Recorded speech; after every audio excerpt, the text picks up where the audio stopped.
President of RNI Youth. Mr. Hassan Sadi, that is also Secretary of State of Handicraft and Social Economy.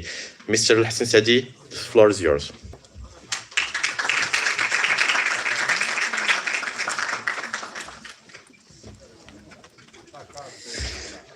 Assalamu alaikum. Hello everyone, and nice welcome in Morocco, in your home. أنا السيدة الرئيسة بريزيدنت ليديا، مدام ماريا، مدام دوريس، أعضاء الشبيبة التجمعية، أعضاء شبيبة الحزب الشعبي الأوروبي، مرحبا بكم في المملكة المغربية. مرحبا بكم بين إخوانكم وأصدقائكم.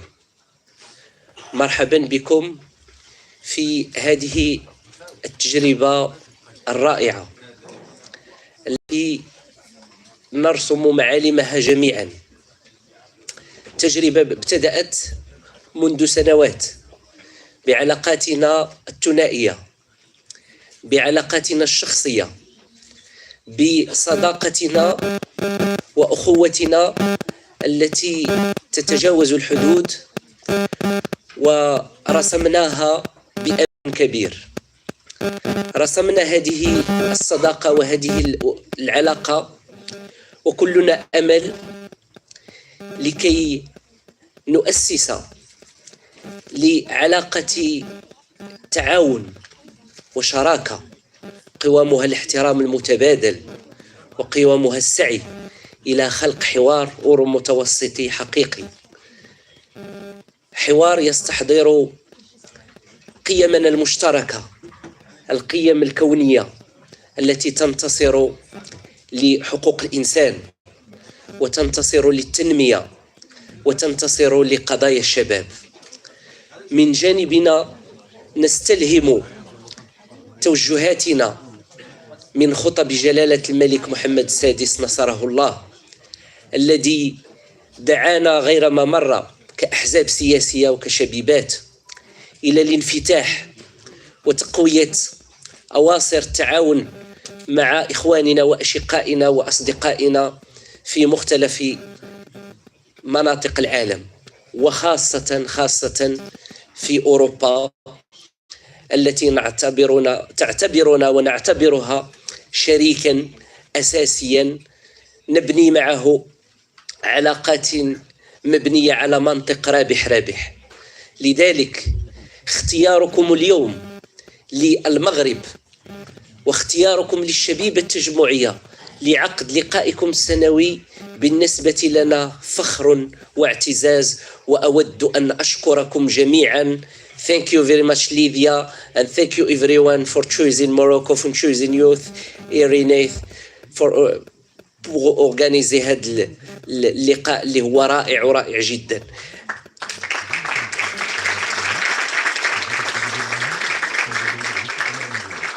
بالنسبة لنا الحوار الأورو متوسطي يجب أن يستحضر قضايا الشباب. اليوم الشباب في حاجة إلى جرعة من الأمل، جرعة من الثقة. الشباب اليوم يجب أن ينظر إلى التحديات المستقبلية في أوطاننا، ونحن اليوم نضع نصب أعيننا بناء مغرب قوي، مغرب ينتصر للشق الاجتماعي. لذلك سنطلع جميعا على مجموعة من التجارب في الورشات التي ستنظم والتي ستظهر من خلالها مجهودات المملكة المغربية من أجل تقوية الشق الاجتماعي من خلال الإحداث منظومة قوية للحماية الاجتماعية يقودها جلالة الملك وتنفذها الحكومة الحالية بفعالية وبنجاح.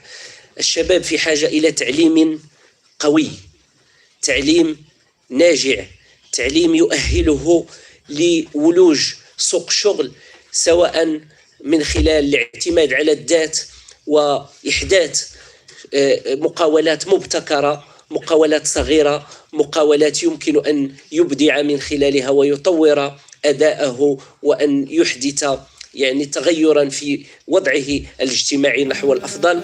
وكذلك الشباب في حاجة إلى منظومة صحية قوية، لذلك هذا ما نشتغل عليه داخل وطننا، وأعتقد بأنها قضايا مشتركة.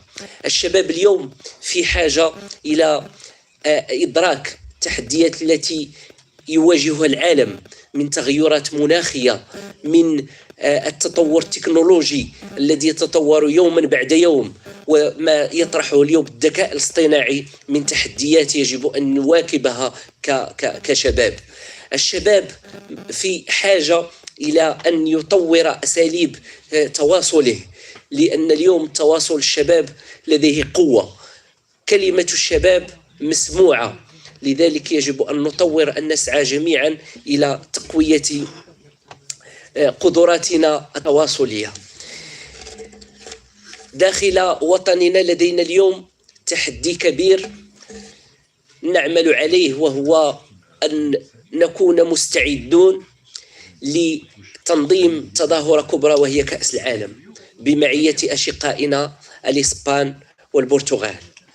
نلنا ثقة المنتظم الدولي لتنظيم هذه التظاهرة التي أكيد أنها ستغير معالم مملكتنا نحو الأفضل. جلالة الملك اليوم والحكومة يقودون ثورة من أجل تأهيل بنياتنا التحتية، فنادقنا، طرقنا السيارة، مطاراتنا، أسطولنا الجوي، يعني مختلف القطاعات الحكومية تشتغل اليوم من أجل تأهيل وطننا ليستقبل الملايين من العالم الذين يطلعون على حضارة هذا الوطن الممتدة إلى عشرات القرون، وأن يطلعوا على حسن الاستقبال المغربي، وعلى الشخصية المغربية المرحة، وعلى تراث يمتد كما قلت إلى الحضارة العميقة. وسعيد جدا لأنه سننظمها مع دولتين شقيقتين تربطنا معهم أواصر التاريخ، وسيربطنا معهم ستربطنا معهم نجاحات المستقبل.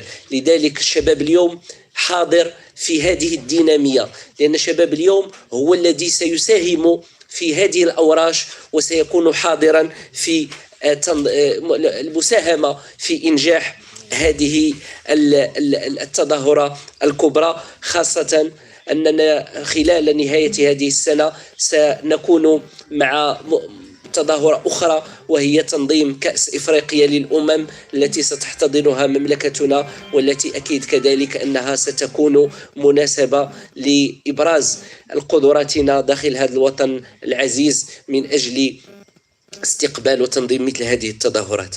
طموحنا خلق فضاء حيث يمكن للقادة الشباب في بلداننا تبادل الخبرات. نحن منفتحون كشبيبة تجمعية على شبيبة الحزب الشعبي الأوروبي وعلى شبيبات مختلف الدول الحاضرة معنا من أجل تقوية هذه العلاقات. الشباب يجب أن يكون في صلب التغيير، وأن يصبحوا محركا لحلول مستدامة للمشاكل التي تواجه مجتمعاتنا. إن مستقبل منطقتنا يعتمد على قدرتنا على العمل معا. We must work together. اليوم هذه حقيقة لا يمكن لأحدنا أن ينجح بمفرده. تعاوننا سيضمن لنا النجاح، تعاوننا سيضمن لنا أن نؤسس لقيم تعاون حقيقية مستعدون لإنجاحها. ولكن هذه العلاقات يجب أن تكون مبنية على الثقة والالتزام المتبادل والاحترام. وهذا اللقاء الذي نحضره اليوم والذي ننظمه معا هو تجسيد قوي لمثل هذه العلاقات، وهو خطوة حاسمة في هذا الاتجاه. وأنا مقتنع أخواتي إخواني بأن نقاشنا وأفكارنا ستفتح آفاقا جديدة واعدة. يجب علينا أن نلتزم ببناء مستقبل مشترك يقوم على هذا التعاون من أجل تنمية متوازنة وشاملة. معا دعونا نتحلى بالجرأة والإبداع لإضفاء ديناميكية جديدة على الفضاء الأورو متوسطي، حيث سيلعب الشباب دورا مركزيا. يجب أن تؤدي جهودنا المشتركة إلى إجراءات ملموسة تعزز التقارب الدائم والمفيد بين قارتينا. إخواني أخواتي، في ختام أود أن أشكركم على مجيئكم لهذه البلدة لهذا البلد الذي يحبكم ويعتز بصداقته معكم. أود أن أشكر جميع إخواني في شبيبة التجمعية الحاضرين معنا، وخاصة الساهرين على التنظيم الجيد لهذا اللقاء، وعلى رأسهم الأخت ياسمين والأخ مروان الحجاجي وكل من ساهم معهم، وإسلام والمجموعة ديال الشباب اللي حاضرين واللي ساهموا في استقبالكم وفي التنظيم وفي توفير هذه الفضاءات. وأنا أشكر باسمكم جميعا جميع قياداتنا، قيادات أحزابنا التي تدعمنا وتدعم الشباب. وحاضر معنا اليوم الأخ أنيس بيرو، وعضو المكتب السياسي لحزب التجمع الوطني الأحرار، وزير سابق للجالية المغربية المقيمة بالخارج، واليوم هو منسق الحزب على مستوى الجهة 13، وهي جهة مغاربة العالم، والذي دائما يدعم الشباب ويدعم شبيبة التجمعية. أود أن أشكر منابر الإعلامية اللي حاضرة معنا، وأن أتمنى لكم مقاما طيبا بين إخوانكم، بين عائلتكم، بين شباب التجمع الوطني الأحرار الذي يقدركم ويعتز ويفتخر بهذه العلاقة الإنسانية أولا، وعلاقة الصداقة أولا، وعلاقة المحبة والمودة التي تجمعنا، ثم علاقة التعاون والأخوة والعمل المشترك. Thank you very much.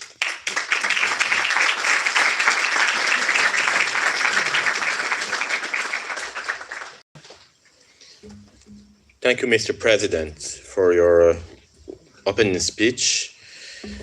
And I will call to the stage Madam Lydia Pereira. Welcome again in Rabat, in our HQ, the President of European People's Party. Welcome again.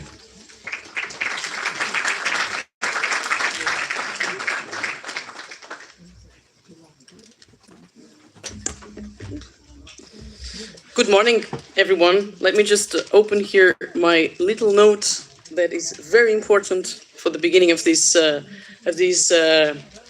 few minutes that I want to address you.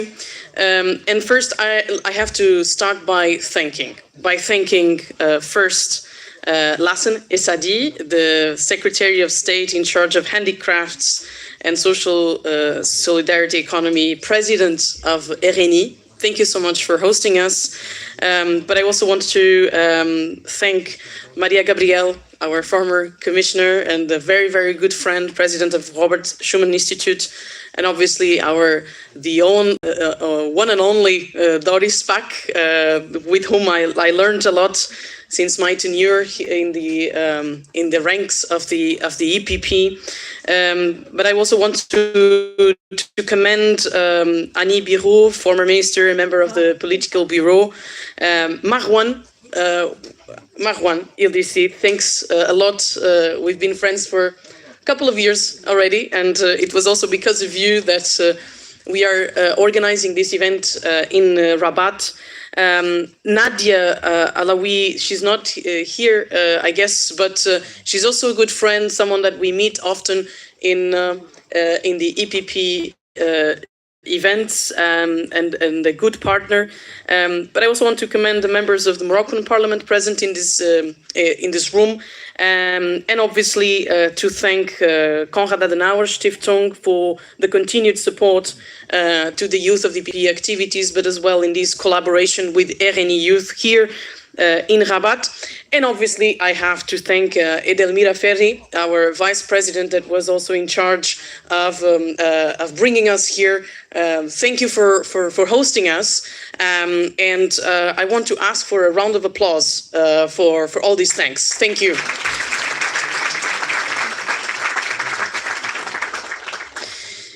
Yeah, I will tell you a little story.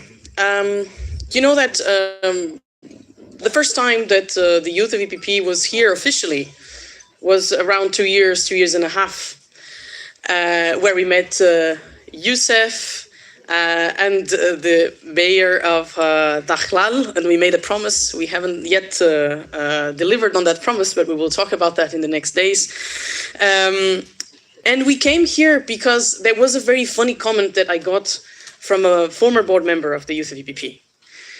Because when I brought up with the idea, like, we should strengthen ties with our Moroccan friends. They are our first neighbor to the continental Europe. We have a lot of things, we have a lot of challenges in common, be it environment, climate change, be it migration, which is a difficult topic, but which we should not shy away from discussing it. We have economy together. We have all the challenges that are in front of us in the world, and it is better that we work together than we are just apart. And in times of this, some sort of a temptation for being isolated, I thought, no, we should dialogue, we should discuss, we should even if we disagree, we have to sit together and see each other in these eyes. And this happened because I started as president of the Youth of EPP in 2018, a long time ago, I know. But in the meantime, there was COVID. And COVID made us being at home, alone, far away from each other. And then, after the COVID, it was time to open up again, to re-engage. We did it digitally, but it was not the same. And so this comment that I was referring to from a former board member, whose name I will not name, but it was a funny one. It's like, but Lydia, Morocco is so far away. I was like, but that's a geographical angle from your point of view. But Morocco is very close. Do you know that the line between Lisbon and Rabat is shorter than Lisbon and Madrid? So you guys are just next to us. We have to discuss, we have to engage with the African countries, and especially with the ones that want to partner with us. And so we came here for the fact-finding mission of the board meeting. And that was a very important moment because we learned a lot about not only Morocco, and that is something that I would like that you guys take home, is learning about Morocco, about the culture, about politics, about how the country works, but as well about RNI, our brothers from a different youth organization. Because one of the things that was very different was learning that the summer school of RNI gathers, I don't remember the number, but something like 800 people or more. 4,000, sorry, I was far away. 4,000 people.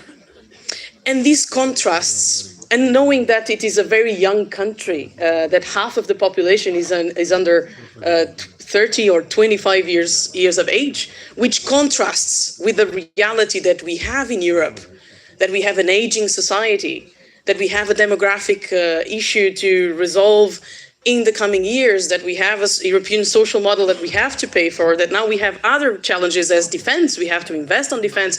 We have to pay for the European social model. But it's also relevant to learn from what is happening outside of our, little ecosystem. And that was a very valuable experience, because the contrast, which sometimes poses for us some difficulties as youth organizations when we want to do events that we are, going around fundraising, and then we know that the party in Morocco, RNI party, really engages and really promotes the youth, but also hearing from someone that a sentence that stayed with me from Rabat, which was like, I don't remember if it was you or if it was someone else, but I think it was you who told me, like, why should we let only the older generations decide our future? And that has been always in the back of my mind, and has been, shaping not only my position in politics, but the position of the youth of EPP. Because this is the mindset. We have to deliver for us in the present, but also for the future. And having such a young generations, young population, this has to be the way. So engage in politics, being active, being committed. It was something very, very clear to us here when we came the first time. And so I thought it makes sense that we learn about each other. In these times of isolation, it is good that we try to understand better each other, especially getting away from the craziness that goes in social media and with some expressions indicating that the decline of Europe. That is also something that is quite frustrating. Is always listening about the negative things about Europe. No, Europe has good things. Otherwise, countries as Morocco didn't want to talk with us, and we would just be, closed in our cages. So, it is Lassen, you said that you want to work together, that we should strengthen ties, that we should collaborate. I do believe that collaboration is one of the words that is going to define the future. In my first campaign, when I first ran for YEPP president, the slogan was "Together we go further." The second time was moving forward. And the third and last time was moving forward together. So on that matter, we are absolutely aligned, and you can find in us a good partner to deliver on the different challenges that I already mentioned, and that I think will last with us for the next years. And to conclude, it is really, really important that we foster a true partnership between Europe and between Morocco. Not only with Morocco, but I already explained the reasons why Morocco is such an important partner. And I do believe that we are, again, planting the seeds for the continuation of this good collaboration, and that eventually in a few years from now or in the next months that we keep doing things together, but most of all, that we keep learning from each other, that we keep looking at each other in the eyes, seeing each other in the eyes. This is crucial in these moments of time, but it is mostly crucial for the future generations. And with this in mind, I once again want to thank you for the hospitality and for the friendship. And I do hope that all our guests, that our delegates go back home with a lot of lessons learned and with the wish of coming back or hosting our Morocco friends in your home countries. Thank you.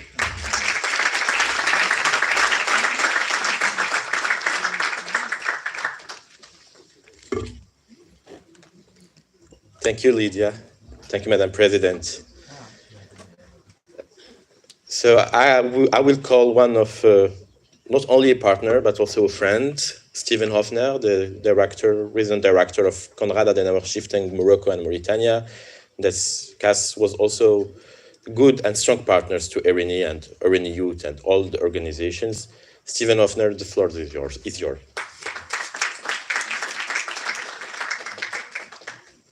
Thank you very much, Maran.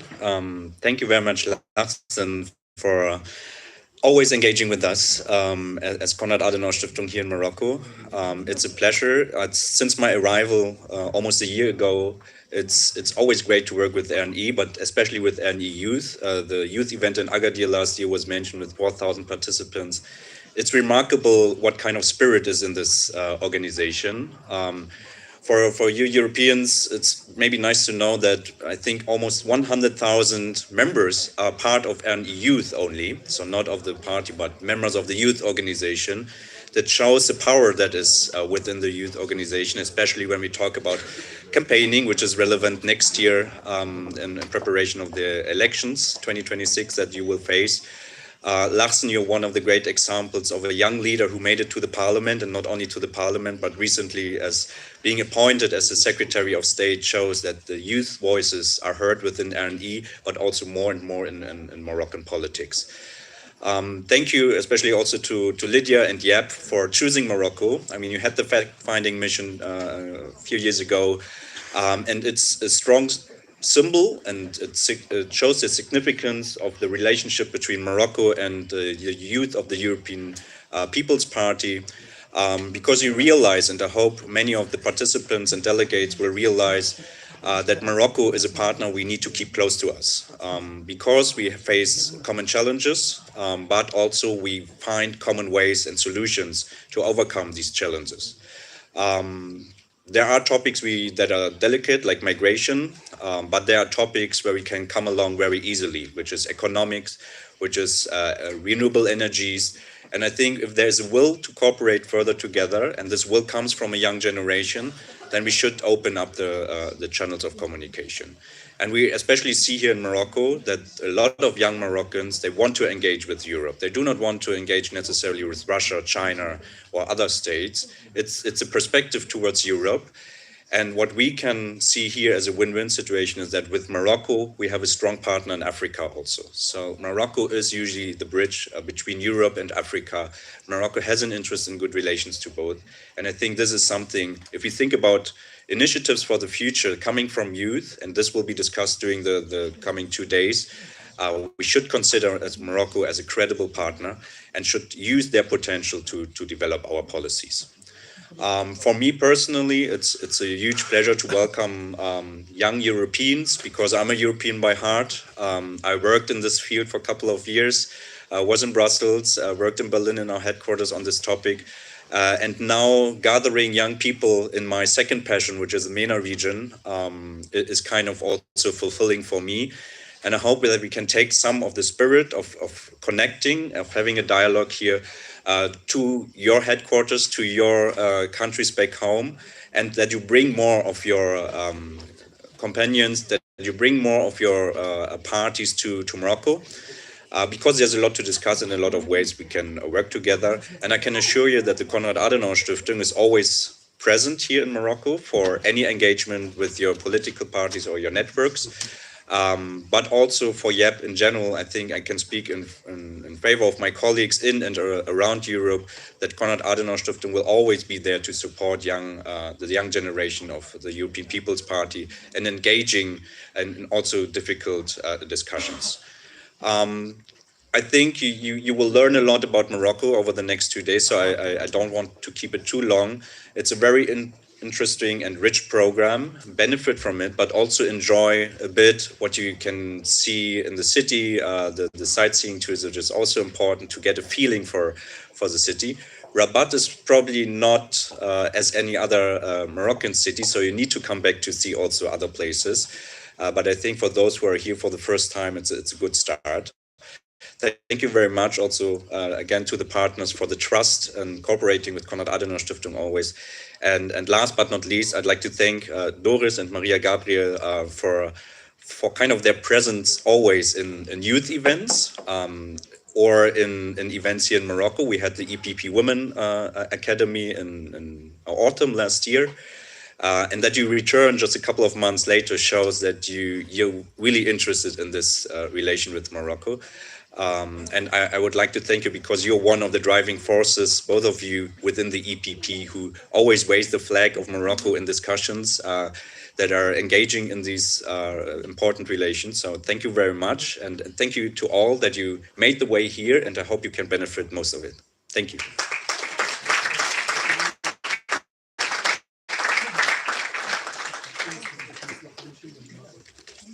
Thank you, Steven, for your kind words regarding Rabat and my hometown, but also for the other cities.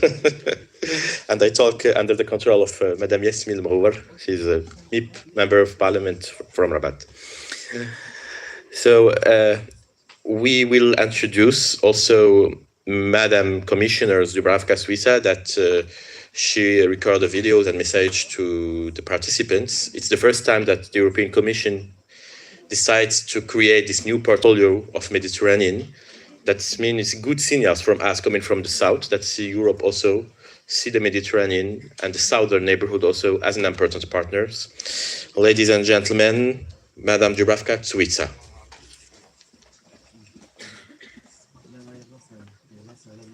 Dear youth of the EPP, thank you for the invitation to today's event in Rabat. Unfortunately, I could not join you, but I'm happy to share a few thoughts, both as EPP Vice President and as the Commissioner for the Mediterranean. In my new portfolio, I work on creating mutual understanding, shared projects and investments in the Mediterranean region for all generations, especially younger ones. This is why I'm happy that you are discussing all of this today. My first task is to strengthen the Mediterranean partnership through a new pact for the Mediterranean. To design the new pact, I will organize a structured dialogue in consultation and collaboration with all the key stakeholders. This, of course, includes young people.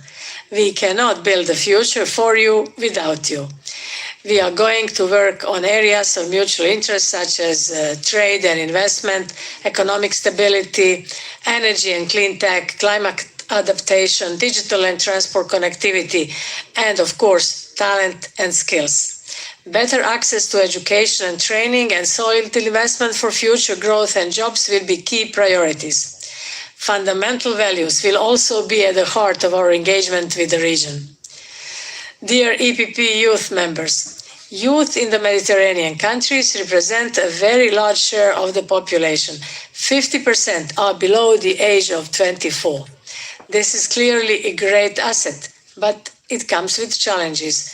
One of them is a high number of young people not in education, not in employment, not in training, so-called needs.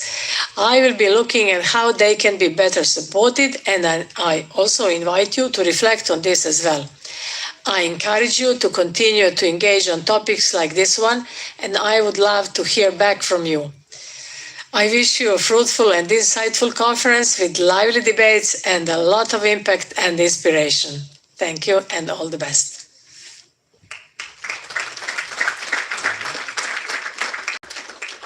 Thank you. That was a good sentence coming from European commissioners of Mediterranean, that she will hear you when you will come back to Europe. And I hope that you will get a fruitful work here and good proposal that you could submit to the European commissioners to hear the voice not only from Europe, but also the voices coming from the South and coming from special partners for the European Union, Morocco and Moroccan youth. So before I will call on the stage Madame Maria Gabriel, the first Vice President of European People's Party and the newly President of Robert Schuman Institute, and former commissioners and Vice Prime Ministers, Ministers of Foreign Affairs. Your CV is pretty long, but it means that you are one of the most prominent speakers on our this conference, but also in Europe. And also I will call, before I call Madame Doris Pack, a friend and maybe also a mentor. It could be also to the Moroccan. She's the honorary president of Robert Schuman Institute, EPP woman. She's former member of European Parliament, president of Commission of Cultures and Education in the European Parliament, and she's very involved also on the youth and educations. And I met her since I think 5 years ago, or 6 years more, maybe 6 years ago. And she was also, I will be honored to share the stage with you and with Maria Gabriel, but before, there are videos coming from RNI Youth. Guys? As the youth of the National Rally of Independence, we are committed to playing a key and effective role in informing citizens about the government's achievements, explaining them, and making them easier to understand. We do this through impactful communication campaigns and inspiring field meetings, aiming to provide services that help citizens directly benefit from leading government programs. We were right on time after the launch of the social protection initiatives, which include universal health coverage, direct social support, housing assistance, and other initiatives. These efforts reflect the ambition and vision of His Majesty King Mohammed VI. May God protect him, citizens, and state institutions. This is also in line with the party's vision to build a more inclusive and prosperous Moroccan society. The youth of the party proudly launched the Regional Forums for Development Pathway series, which visited all regions of the country.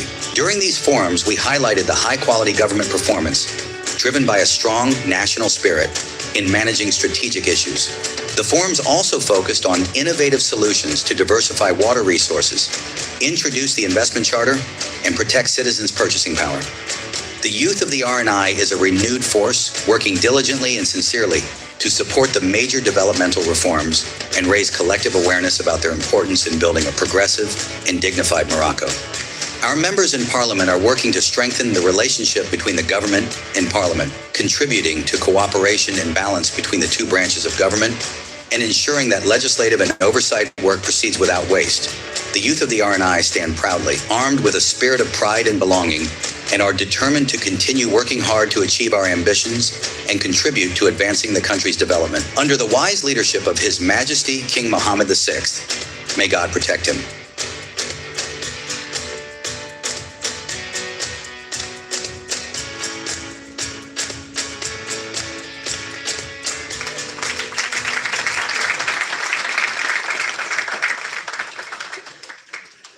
Thank you. Ladies and gentlemen, I will call first of all Madame Maria Gabriel.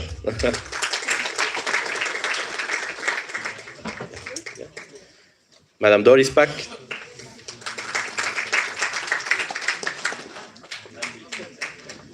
Oh, I'm pretty lucky.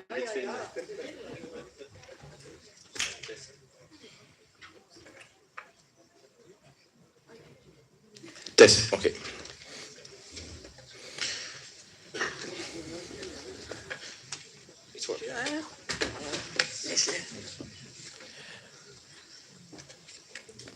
Welcome. Ladies and gentlemen, dear members of youth of EPP, European People's Party, dear member of RNI and RNI youth, their friend, their partners. It's a great honor today to welcome you all to the special edition of the YEPP annual conference held from the first time outside of Europe. Here in Rabat, in Morocco, the south of Europe. This milestone reflects the growing dynamics between European and Moroccan youth in policies and our shared ambition to build stronger bridges between both sides of the Mediterranean.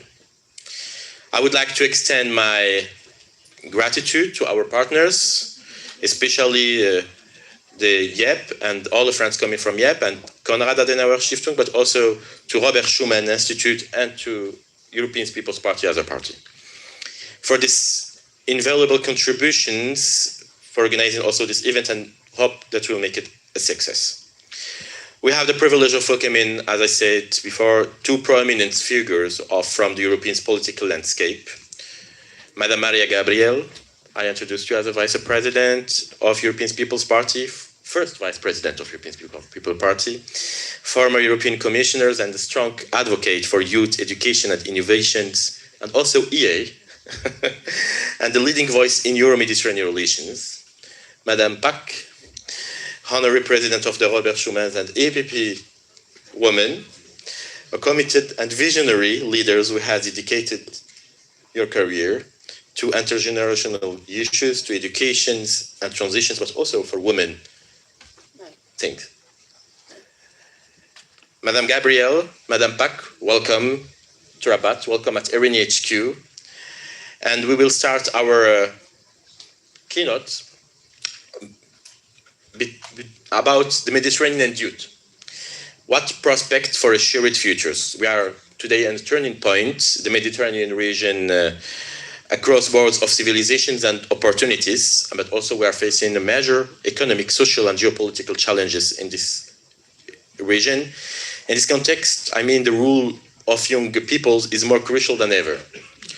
Madame Gabriel, as a Vice President of EPP, you have broad perspective on both Europeans and Mediterranean issues. The EPP has always been deeply committed to the development of these regions.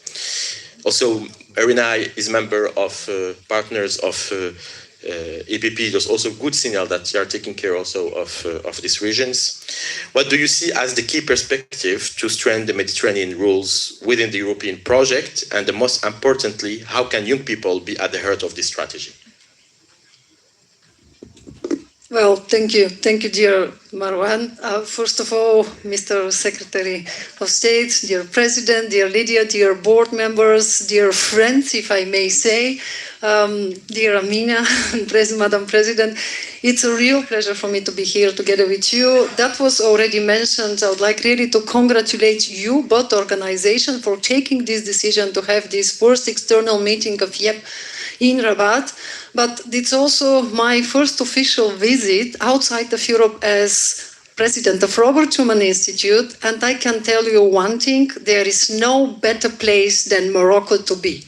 So thank you very much. Really, I think that I want, since the very beginning, to express my gratitude, because with this meeting of today, dear young people, you are sending a very strong signal to Europe and to the Mediterranean region.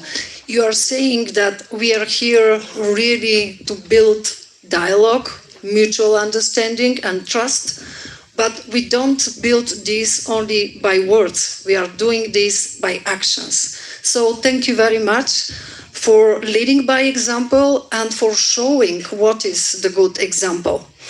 Well, we are here to talk about empowering youth. I must say that for me it's finally a moment to seize, a momentum to seize.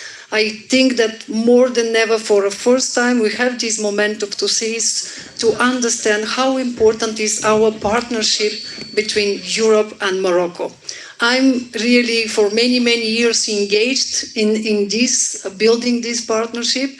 But what is new, that was mentioned already with the opening, for the first time, we have a new commissioner on Mediterranean, and Dubravka Šuica is an EPP vice president, also EPP women vice president.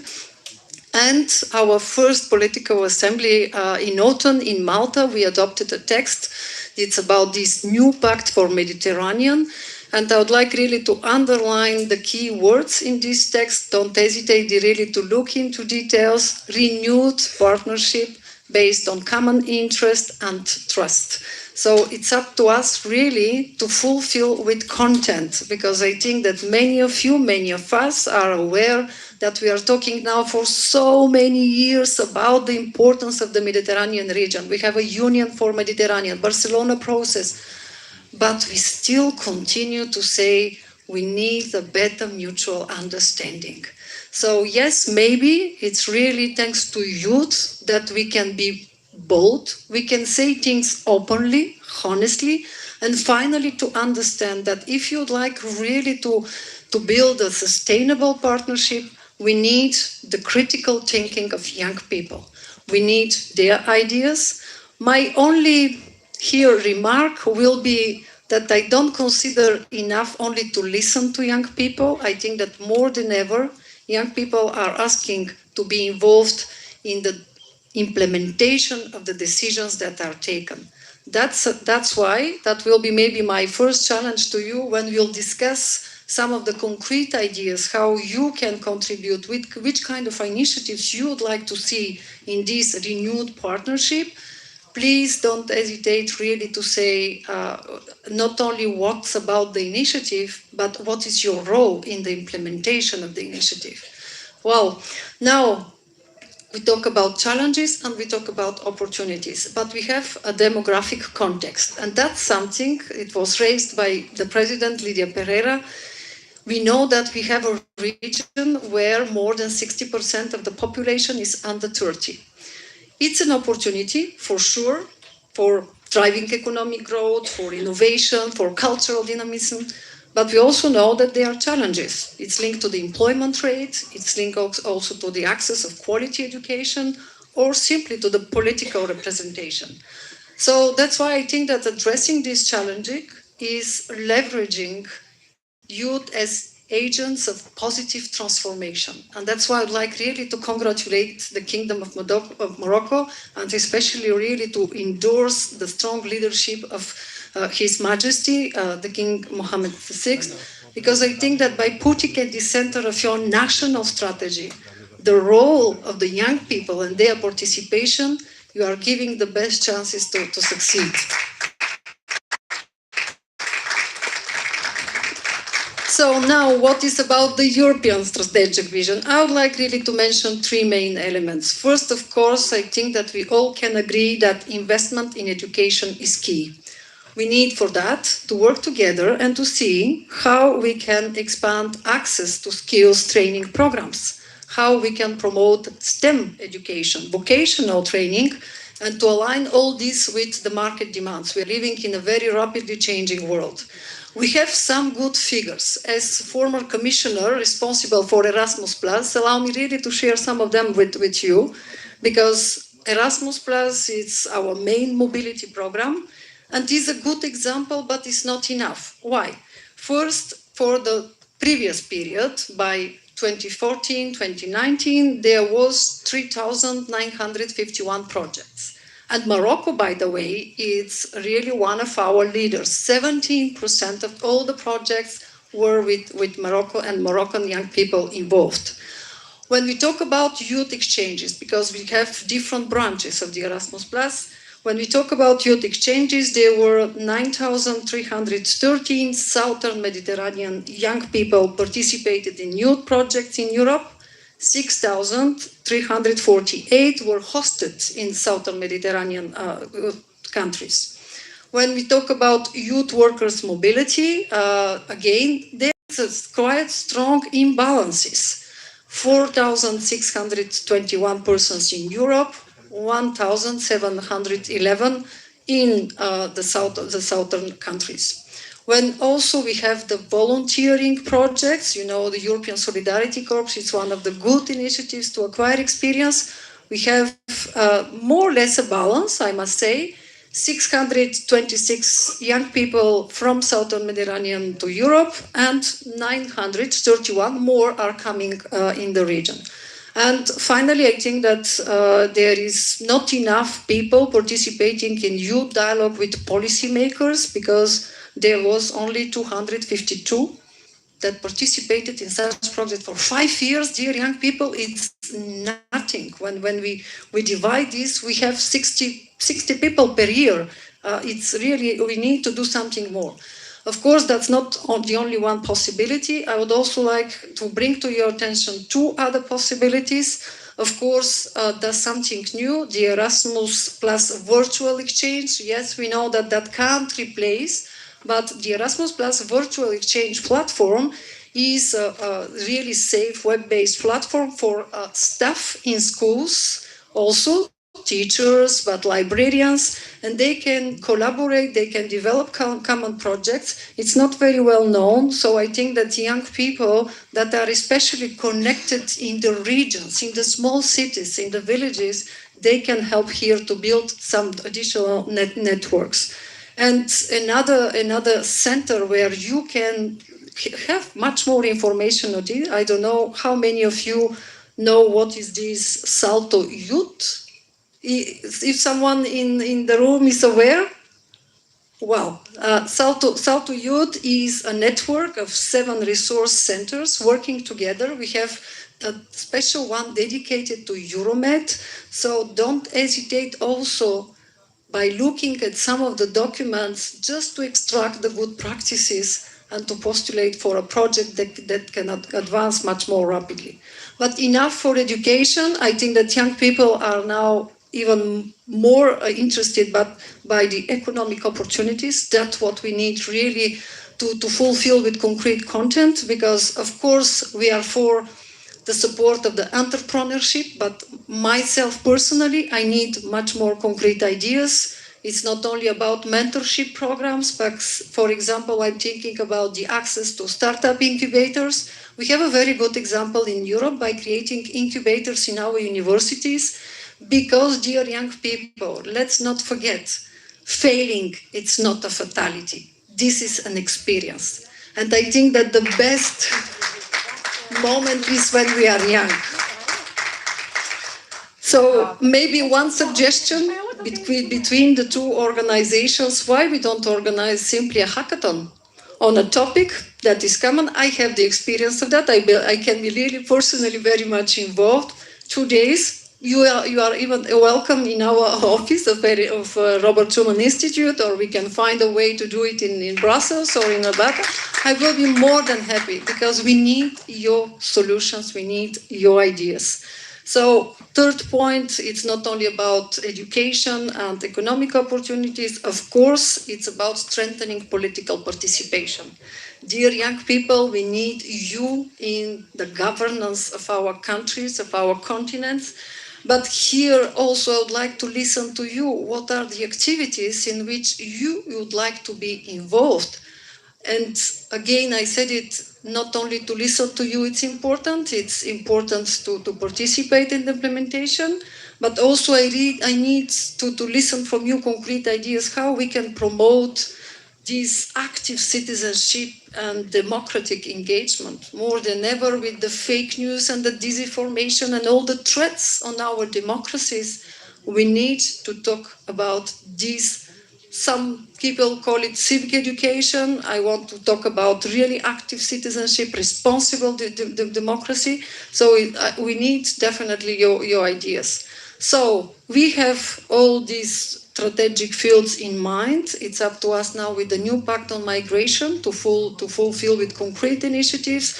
And please, when you will propose initiatives, don't say by 2030, by 2050, no, we need to act really in a very, very short term, especially that today the entire context is different, and I think that with new technologies, with young people and with innovation, we can do much more in very, very shorter time. So finally, how to address some of the main challenges? Of course that we need to address some challenges that maybe even we need to change the narrative. Of course, I'm thinking about migration, but I don't want to talk about migration. I want more and more to talk about movement of talents and circulation of talents, because that's what you are showing today with your event, and that's why we need to create much more opportunities locally.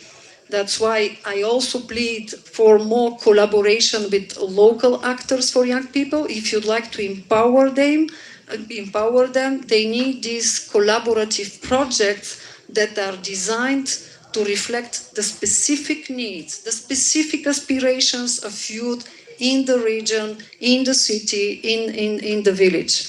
Of course, don't lose from your mind the social cohesion and inclusion. We always have to talk about this. By the way, your video started with these topics, and I said, okay, I planned to have it at the end of my speech, but I see that that's a top priority. Because here young people can raise their voice, can express it in a different way, and can show the way to follow.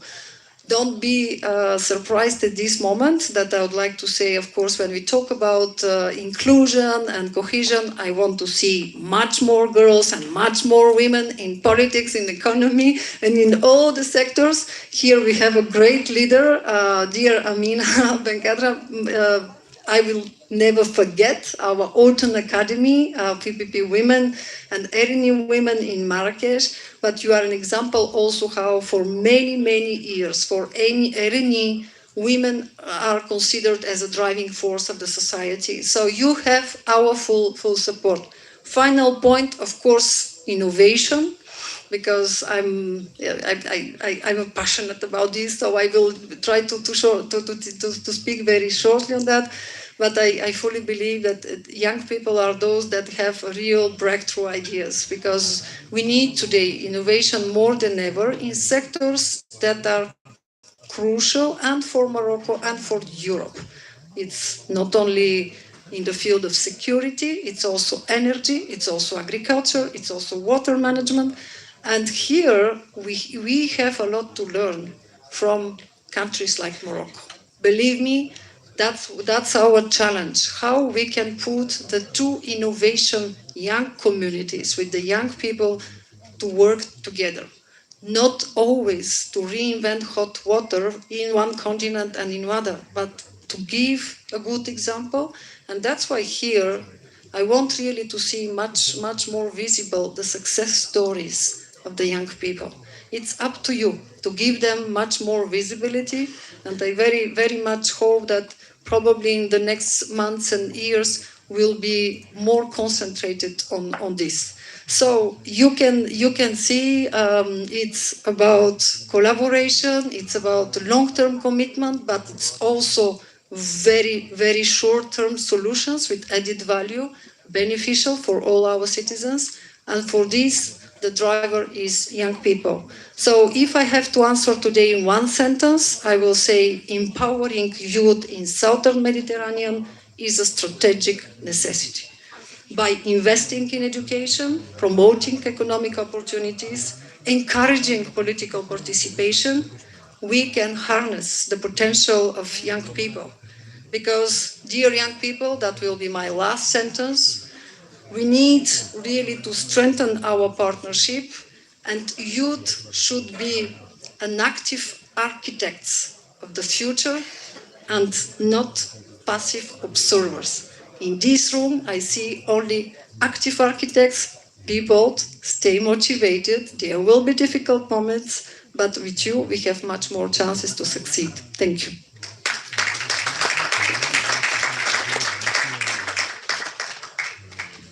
Thanks, Madame Gabriel, for sharing with us your inspiring visions. You highlight crucial points that the youth should be on the heart of the programs, but not only on the heart, but also the key players, the architectures, as you said. And in the same line, we know that young people need spaces, narratives, and new forms of engagement. However, these challenges arise in a global context, marked by increasing tendencies toward isolation, identity, tensions, and sometimes awakened intergenerational dialogue. I know, Madame Pack, that you were also very engaged on youth issues when you was in European Parliament, but also actually as RSI. I was that you was behind the ideas of Erasmus Plus. So how rapporteur, and how was how we could create a new space of narratives that to engage youth in politics and to be the key players. Thanks, Marwan. Thanks for being here, and I'm very pleased to be here. I'm very often in the last years here because I have found out that Morocco deserves to be here, to speak to the people, and to bring the message to our countries. Because when I see what the people now of Morocco, really, we have to do a lot to tell them what the democracy means in Morocco, because very few people believe that Morocco is really a democratic country like the European Union countries. I think some of them could learn being here to see how democracy is working.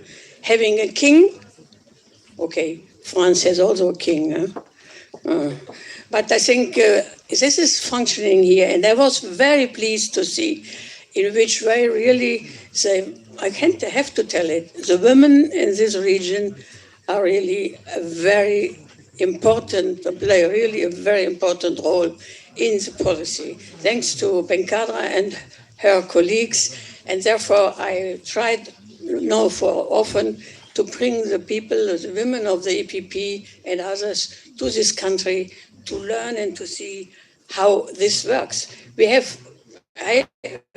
When I tell the people at home, there are 3 big villages, big towns who are run by a female mayor. Where is this in Morocco? They don't believe it. So I think we have really to, to give up all these prejudices everywhere.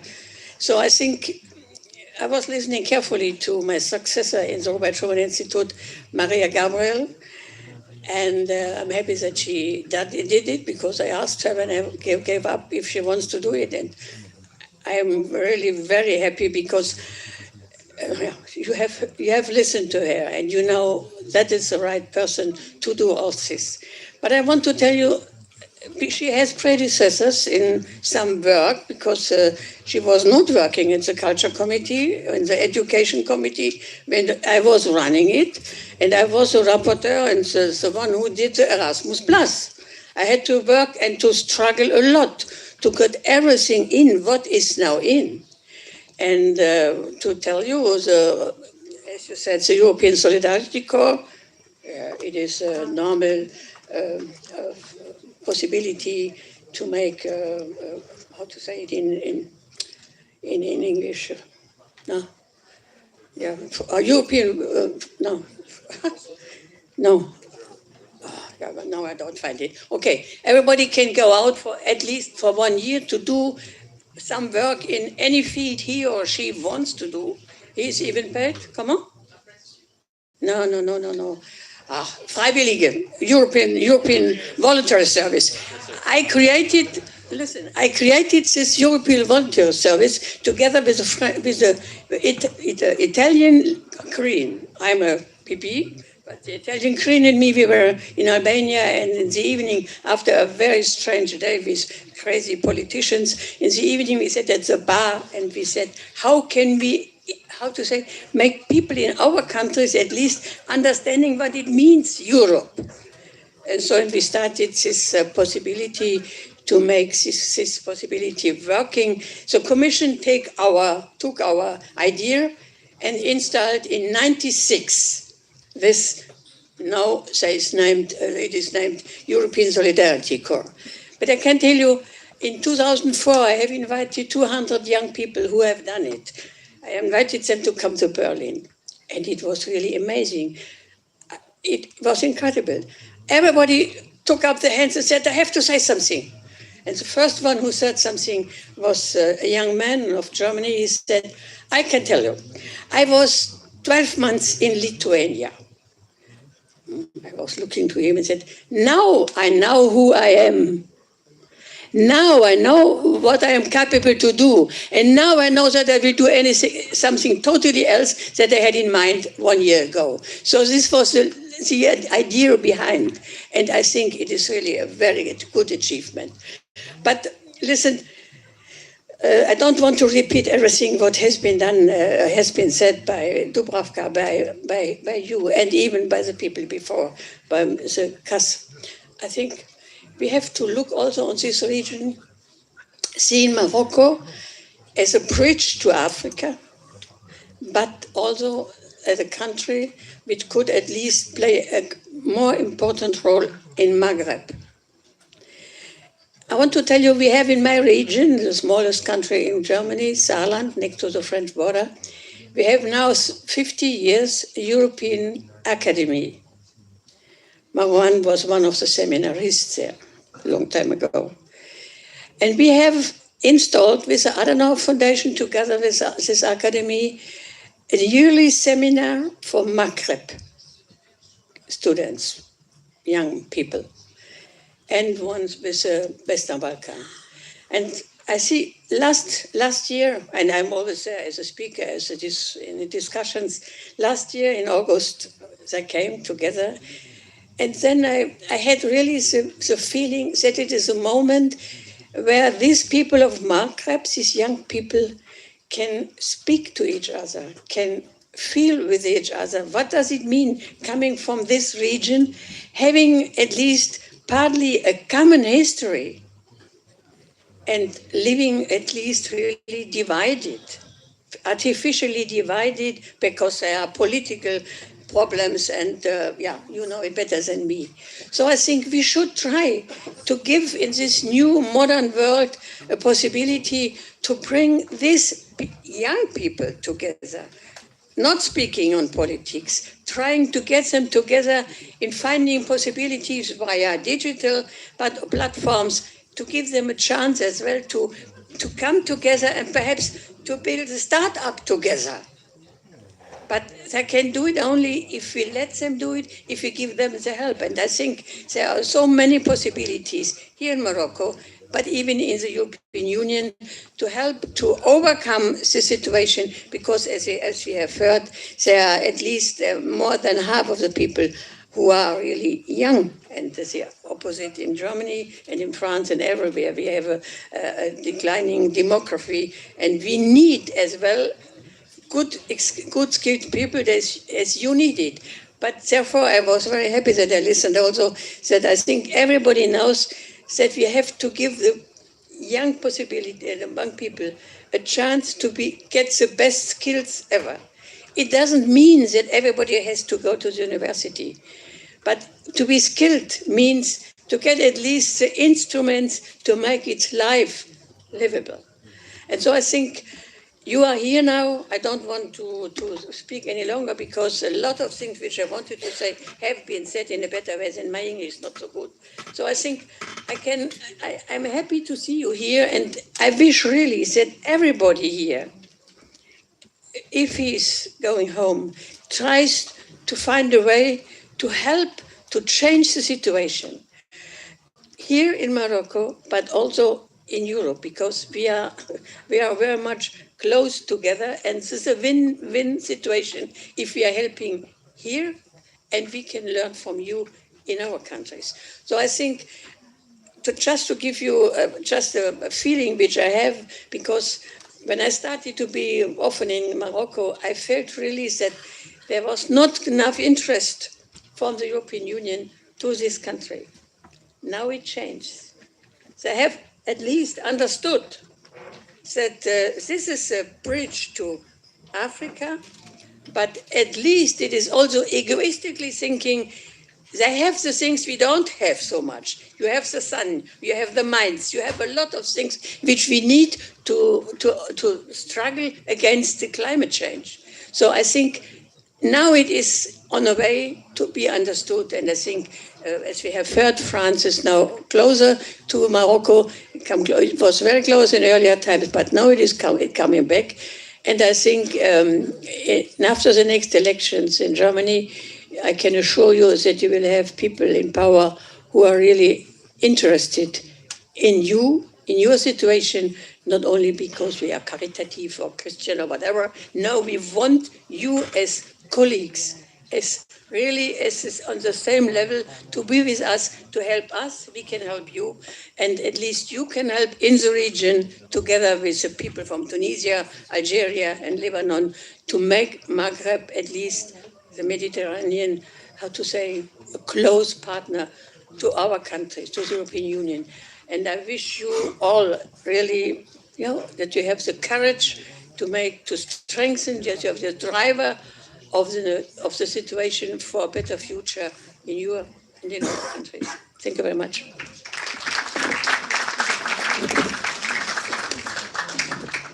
Thanks, Madam Pak. Final questions before we conclude the keynotes. We are here in Morocco, and we are glad to host European friends. And coming to the European Union, Morocco cooperations, and what future perspective for these relations, and how we can strengthen and reshape a new way to collaborate with the South. Morocco, we know, is a strategic partner for Europe and the European Union, and the relationship between our two continents continues to evolve. Madam Gabrielle, Madam Pak, from a political and economic standpoint, what do you see as the key perspective for European Union Morocco cooperation, particularly in area concerning youth, innovation, education, but not only that, how we can strengthen this synergy in ever-changing geopolitical context?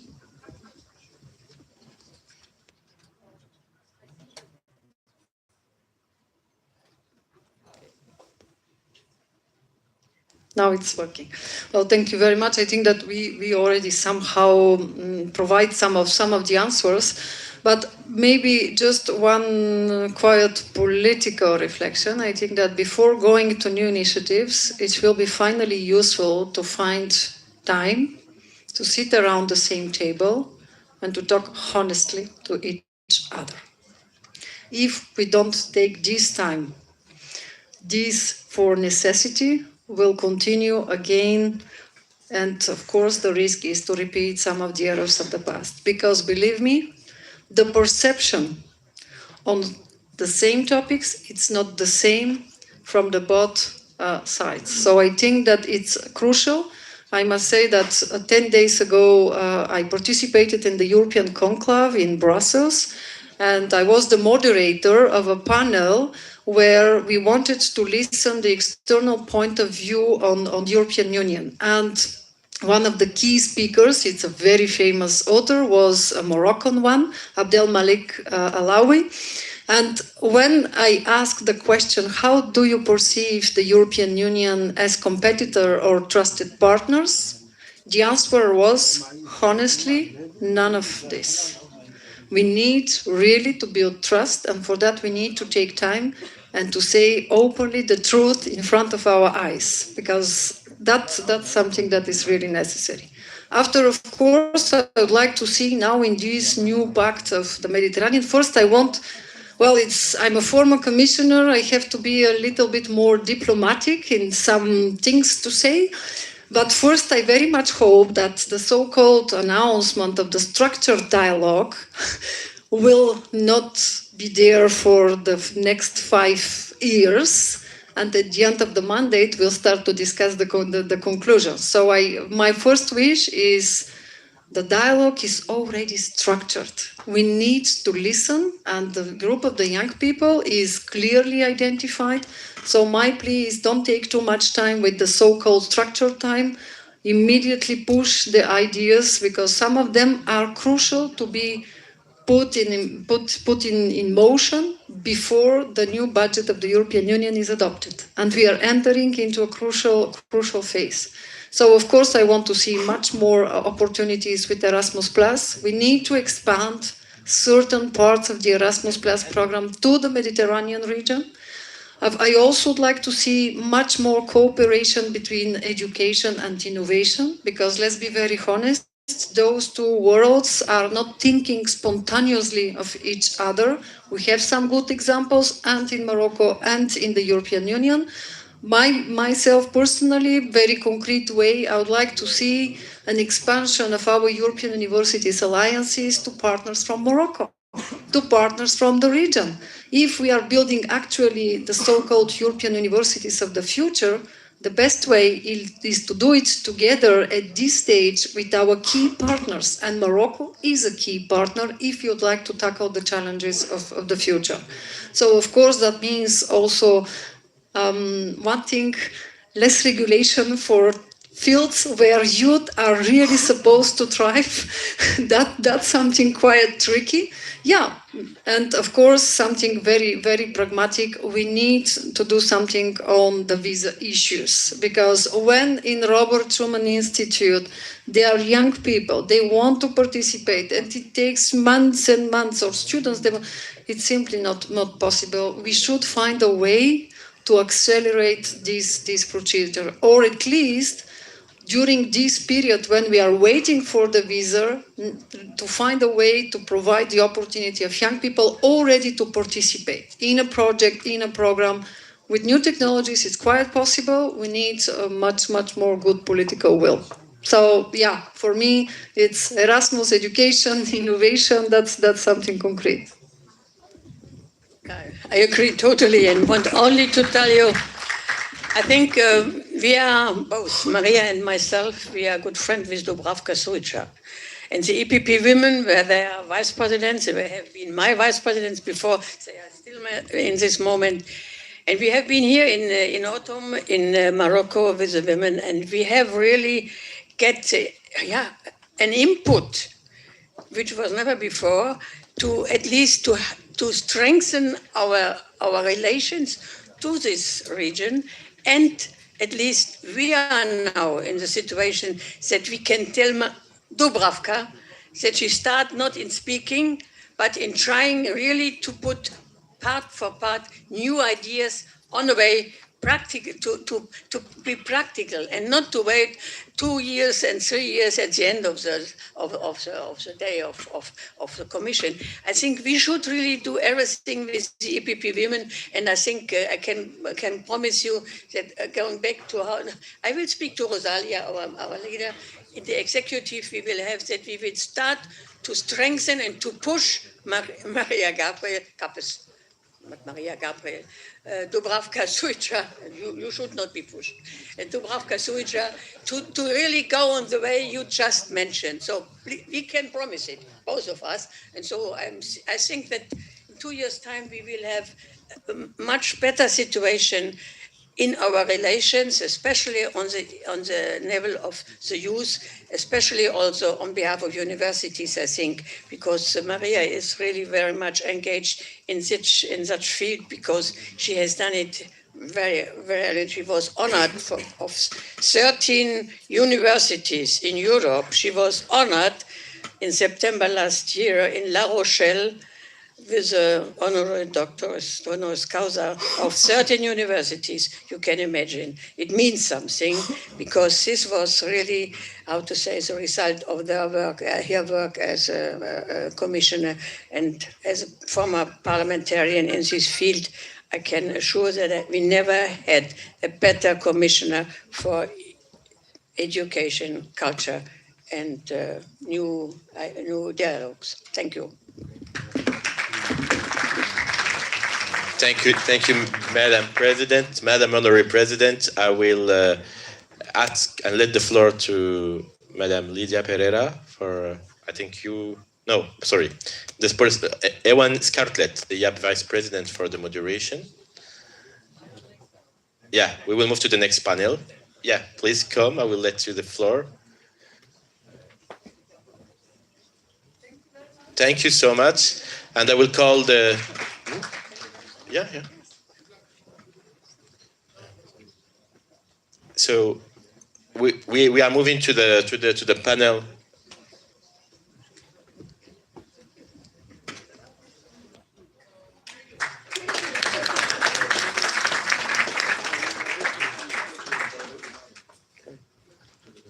Ladies and gentlemen, it's a great pleasure to welcome you to the first panel. It's a panel which is going to talk about the energy transition and the climate change in the Euro-Morocco cooperation to promote green energy. So in a word, facing significant environmental challenges, the transition to renewable energy sources and sustainable practices is not just an option, but a necessity. Today, we are honored to have with us Mrs. Amina Ben Khadra, a distinguished leader in the sector energy, whose expertise and experience will provide us with valuable insights. Our discussion will be moderated by Mrs. Ewan Scarlett, the Vice President of YEPP, who will guide us through these exchanges. Without further ado, let's begin our discussion. Please welcome with us Mrs. Amina Ben Khadra.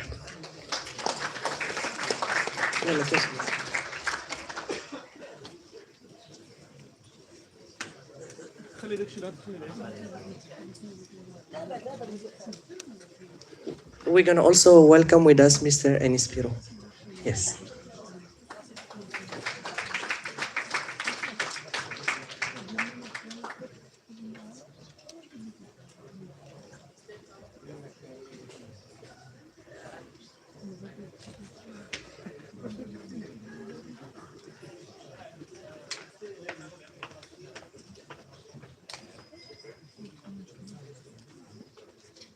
Hello?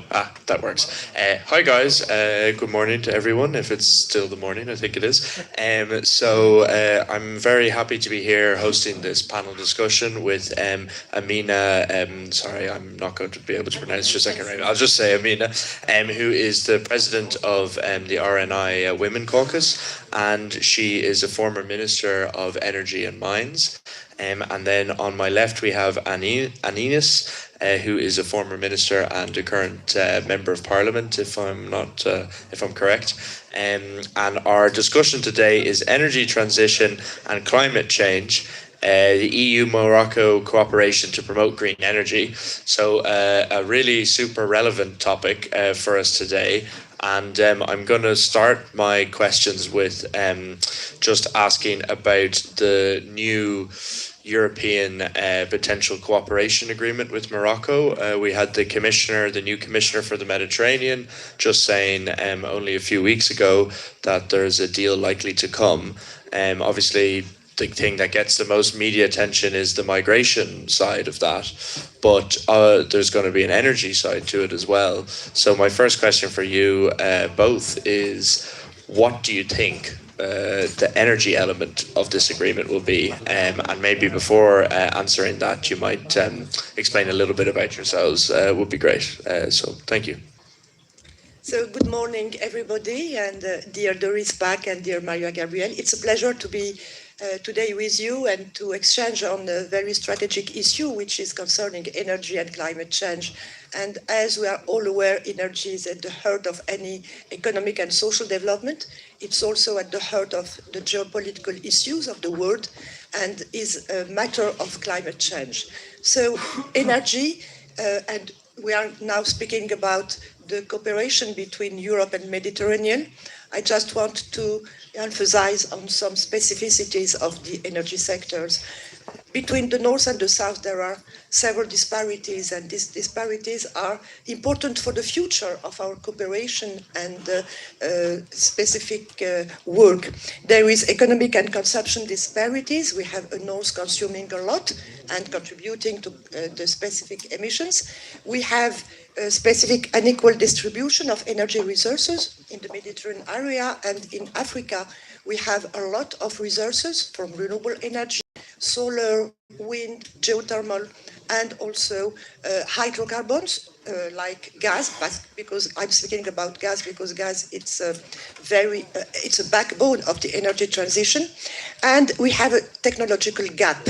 North have developed expertise, know-how in the energy sector, and there is a need of cooperation. There is a need of partnership and a win-win partnership, which will take into consideration the both challenges of the two parts of the Mediterranean, of the two shores. So we are engaged in a specific partnership between our two continents, between Europe and between Morocco, Mediterranean areas, and Africa, because the resources of the South are necessary to conduct the energy transition that also the North is looking for. And you are all aware of the specific Green Deal of Europe to save energy, to go to more renewable energy in their specific capacity, and of course of the repower plan of Europe, which comes just after the war between Russia and Ukraine, and which have led to very critical issues in Europe with high levels of cost for electricity and shortage of electricity sometimes in some of the European countries. At the same time, the South have those resources of renewable energy, have important resources of gas, and it's by this reinforcement of the bilateral cooperation that we can go through the challenges we face in the climate change. So we need this cooperation, we need financing, because when we speak about the South, about Africa, the need of investment is huge. And if we do not understand this, the future of Europe is also in this situation. So the matter is that right now, Europe is conducting this green power development. Morocco has been one of the first countries to sign the Green Deal with Europe. And Morocco is well endowed with renewable resources, with wind, with solar, from the north to the south, with very good parameters of those renewable energy that put Morocco in the best competitive place, and it can offer electricity at the best competitive price compared to any other country. So the export of electricity from Morocco, and tomorrow also from green hydrogen, is very important for this cooperation. So as I said, Morocco was the first country to sign this Green Deal, and is in the process of continuing to reinforce the relations, not only as a partner of Europe, but also as a member, as an African country, dealing with huge initiatives launched by His Majesty. I will speak, if you need, after, for the great strategic project of the Nigeria gas pipeline, connecting the resources from Nigeria, Mauritania, Senegal, to feed the 13 countries of these areas, which will contribute to an economic and social development, to an integration of our region, to creation of jobs, which will also lead to lower the immigration, which is a challenge for Europe, a lot of economic, social, and political benefits, of course, and security of energy for Africa, but also for Europe. There is also a big Atlantic initiative that has been launched on the last year, which aims to bring a specific connectivity with the landlocked countries of the Sahel, because we are an African country, and we are the connection between the sub-Saharan countries, also Morocco and Europe. So Morocco plays a key role in the energy is a specific country developing its connectivity. We are linked to Europe by electricity lines, by gas also interconnection, and we are dealing also for the interconnection of gas. We are linked almost right now, but we look to increase this by the gazoduct Nigeria-Morocco, and we look also to be the most important corridor for hydrogen for the future, since every study shows that Morocco can offer the best competitive price of green hydrogen to Europe. Thank you very much. Would you like to come in and comment on any of that? Maybe specifically something about the potential elements of the EU-Morocco new cooperation agreement?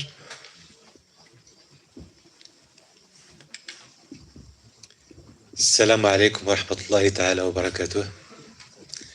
À vos casques. J'ai hésité à ce que je vais parler en français, en arabe, en amazigh ou une autre langue. Alors j'ai choisi une des langues officielles du Maroc, c'est-à-dire l'arabe.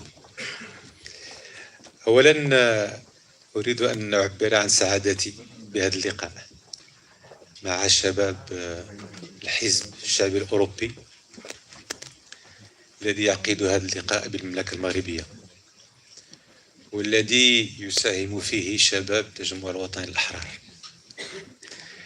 إنه لقاء في الحقيقة له أهمية كبيرة، لأنه لقاء مسؤولين لغد وبعضهم مسؤولين اليوم، لبناء علاقة ما بين الاتحاد الأوروبي 27 دولة أوروبية الآن، وقد تتوسع قريبا مع المملكة المغربية.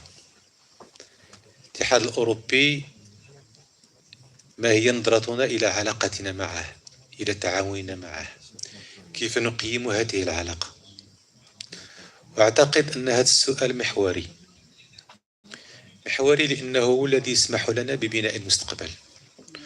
وكنت أتابع باهتمام كبير ما قيل في الجلسات السابقة، خاصة حين سئل أحد المغاربة في اللقاء الذي شاركت فيه السيدة ماريا كيف ترون علاقة الاتحاد الأوروبي مع المغرب، هي علاقة تنافسية أو علاقة شراكة؟ وجوابه أعتقد أنه معبر عن واقع الحال.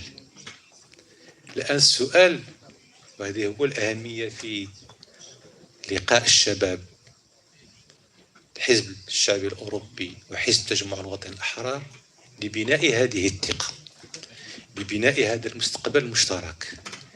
لأنه الآن ونحن نعرف أن الاتحاد الأوروبي مجموعة جد مهمة في الساحة الدولية، رغم التنافسية الحالية وما يعرفه العالم من بؤر للتوتر، وما يعرفه العالم من انبثاق أولويات جديدة وتنافسية كبيرة كالذكاء الاصطناعي، كالإشكالية المتعلقة بالتنمية المستدامة أو بالطاقات المتجددة، أو ما يتعلق بالسلم، أو ما يتعلق في الحقيقة بالقيم التي تجمع حضارتين.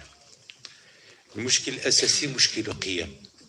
وأعتقد أن دور الشباب الآن، الشباب الأوروبي أو الشباب المغربي تجمع الوطني الأحرار أو أحزاب أخرى، هو كيف نطور هذه النظرة لهذه العلاقة التي أولا وقبل كل شيء يجب أن تنبني على نقطة أساسية، وهي الاحترام.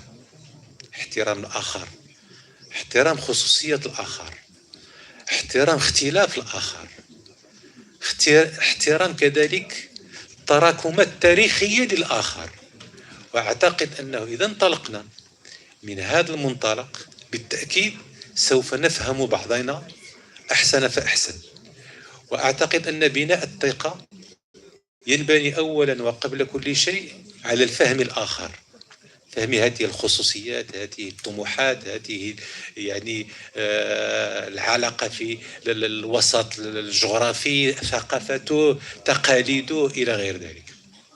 لهذا الشباب ديال اليوم كما قالت إحدى المتدخلات يجب أن تتناقشوا فيما بعضكم، يجب أن تطرحوا منظوركم بالنسبة للمستقبل، لأنه الآن أعتقد بل أؤمن أن المستقبل يفرض علينا أن نتفاهم، لأنه حقيقة إحقاق السلم، إحقاق التفاهم يتطلب شجاعة وجرأة، يتطلب وضوح، وهذا الوضوح لا يمكن أن نصل إليه إلا إذا كان هناك نقاش صريح، نقاش يستشرف المستقبل بالطمأنينة الضرورية وبالمعرفة الدقيقة للأمور. لهذا أعتبر أنه اليوم هناك تشويشات كثيرة جدا بخصوص عدد من المواضيع. أريد أن أتحدث مثلا عن موضوع الهجرة. هناك علاقة كبيرة بين الهجرة ومع التقلبات المناخية ومنظور كل دولة للهجرة، وقد كنت في السابق مسؤولا عن هذا الموضوع، وفي هنا أريد أن أعطي بعض الخطوط فقط أو المبادئ الرئيسية التي أثرت لسياسة المغرب في مجال الهجرة، التي ارتكزت على مبادئ أساسية تحترم أولا الإنسية المهاجر. أعتقد أنه أساسي أن نعتبر ذلك المهاجر كيفما كان أولا وقبل كل شيء إنسان له كرامة، له أحلام، له ضغوطات، له وضع معين. يجب أن نفهم هذا المهاجر، أن نفهم وضعه، أن نفهم ظروفه، وأن نفهم كذلك أن إشكالية الهجرة لا يمكن أبدا أن تعالج في حدود معينة، ولا يمكن أبدا لأي دولة لوحدها أن تعالج إشكالية الهجرة. إشكالية الهجرة موجودة منذ القدم وسوف تستمر. اليوم نتكلم على 250 مليون 280 مليون مهاجر، وبالمعطيات المغلوطة أنه دائما يقال بأن الهجرة من الجنوب إلى الشمال. خطأ. الهجرة خاصة تكون من الشمال إلى الشمال ومن الجنوب إلى الجنوب. 40% فقط هي الهجرة التي تذهب من الجنوب إلى الشمال. المبدأ الأساسي هو مبدأ الذي ارتكزت عليه سياستنا في مجال الهجرة، هو مبدأ حقوق الإنسان، احترام هذا الإنسان، احترام إنسيته. المبدأ الثالث اللي كان أساسي بأنه هناك مسؤولية مشتركة بخصوص معالجة إشكالية من هذه الأهمية ومن هذه الخطورة، والتي قد تحدث اختلالا وأقول أكثر من ذلك زلزالا في المجتمعات، وقد تشتت المجتمعات إشكالية من هذا النوع. اليوم في كل المجتمعات نتكلم عن الهجرة، كيف نعلي الأسوار، كيف نقوي من الجنود لحراسة الحدود، كيف وكيف وكيف. هل هذه المقاربة التي اعتمدت منذ سنين هل كانت ناجعة؟ هل سمحت حقيقة من معالجة إشكالية الهجرة؟ في حين أنه إشكالية الهجرة كما قلت هي مسؤولية مشتركة وتتطلب معالجة متعددة الأبعاد. أولا حقيقة لكي نحارب الشبكات الإرهابية الإجرامية التي تنشط في مجال الهجرة يجب أن يكون هناك تعاون. هذا عدونا المشترك، عدونا المشترك، وهذا كذلك يتطلب أن نفكر جميعا تفكير يرقى بإنسيتنا وبآدميتنا. والنقطة الثالثة كذلك أعتبرها أساسية، بأن الهجرة لا يمكن أن تمنع، ولكن يمكن أن نشتغل على الهجرة المنظمة، الهجرة القانونية، لأنه كذلك في الهجرة هناك إغناء للمجتمعات المستقبلة، هناك تلاقح الثقافات. وفي هذه النقطة بغيت نتكلم على واحد المسألة أساسية والتي أعتبر أنه ربما لم نأخذها من الجانب اللي يمكن أن تسمح. لا أريد أن أتكلم عن انصهار أبدا، ولكن باندماج يحترم كل فرد وكل طرف في هذا المجتمع. أرى مثلا بالنسبة لنا نحن كمغاربة، ونحن موجودون تقريبا في 100 دولة، عندنا أكثر من 6 ملايين مغاربة في جميع أنحاء العالم. أغلبهم يتركزون في فرنسا تقريبا 1.5 مليون، إيطاليا 1 مليون، إسبانيا 1 مليون إلى غير ذلك. نعرف أن المغاربة يريدون أن يبقوا متشبتين بثقافتهم الأصلية، بتقاليدهم الأصلية، ويمر ذلك بالضرورة عبر اللغة العربية. يريدون أن يتعلموا اللغة العربية. الفكرة للأسف اللي كانت سائدة في عديد من الأحيان، فلنتركهم ينظمون أنفسهم في جمعيات كيفما كانت، ويقومون بتدريس البرامج التي يعدونها هم، وقد تكون وفق إيديولوجيات خطيرة جدا بالنسبة لأطفال وشباب، وبالتالي بدون أي تأطير وأي مراقبة، والنتيجة نعرفها كلنا. الفكرة التي ندافع عليها نحن بأن هؤلاء الأطفال ونريد أن يكونوا مندمجين مساهمين ناشطين في دول الاستقبال، لهم مواطنة كاملة في دول الاستقبال، يساهمون في اقتصادها، في ثقافتها، في كل ما يتعلق بالحياة المجتمعية، وأكثر من هذا يربطون كذلك الجسور مع دول الاستقبال ويطورون هذه العلاقة. الفكرة التي ندافع عنها بأن هذه المسألة ديال التأطير اللغوي يجب أن نشتغل عليها جميعا، يجب أن تكون ببرامج نعدوها نحن والدول المستقبلة، نعرف المضمون، نعرف كيف نرتقي بهؤلاء الأطفال، كيف نجعلهم حقيقة مواطنين كاملين، ولا نتركهم يتكونون في الدهاليز وفي لسوسول في الدور تحت الأرضية. نريدهم أن يتعلموا في واضحة النهار. وأعتقد أن مسألة محل هذه أكيد أنها سوف تساهم في تغيير ذلك المنظور، وسوف تساهم كذلك في الارتقاء بأبناء المهاجرين. النقطة الثانية واللي أساسية للأسف، وهو أنه أطفال المغاربة في الخارج، وهذه من الملاحظات التي لاحظتها شخصيا، أنه نسبة النجاح في الدراسات نسبة ضعيفة جدا لعدة أسباب، كتتعلق بالمستوى الثقافي للوالدين، كتتعلق ربما في الأحياء الهامشية التي يعيشون فيها، قد تتعلق بأسباب أخرى. أعتقد أن مسؤولية مشتركة لكي نشتغل جميعا لكي ينجح هؤلاء الأطفال في دراستهم، لأنه طفل إذا غادر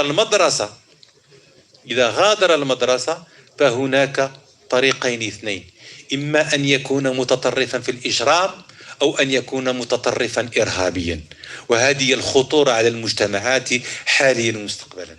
أعتقد أنه لقاء مثل هذا اللقاء اليوم الذي بطبيعة الحال سوف يتطرق للمواضيع الحالية والمستقبلية لبناء هذه العلاقة، لبناء هذه الثقة، لبناء هذا المستقبل المشترك، يتطلب أن نواجه هذه المشاكل بالجرأة الضرورية، وأن نواجهها مباشرة.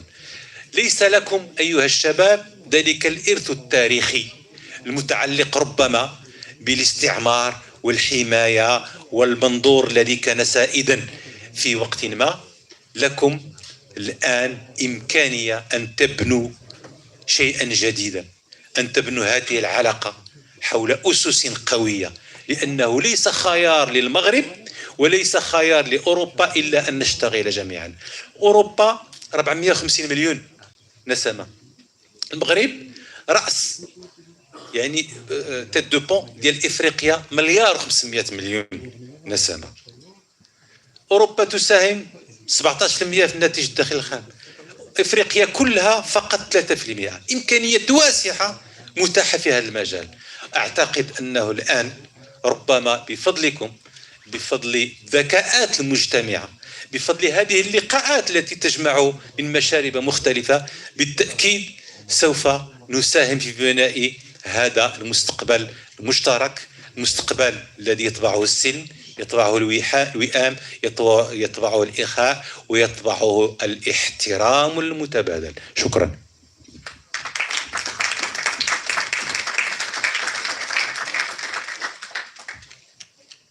Sorry, thank you very much. Lots of extremely interesting things there. I know we're going to touch on migration and integration a bit later, but I think what you said there is really music to YEPP's ears, because I think YEPP has been one of the organizations that has always been saying for many years, ever since I've been involved anyway, that you can't just solve issues with migration and integration through just building strong borders and putting your hands over your ears and closing to the rest of the world.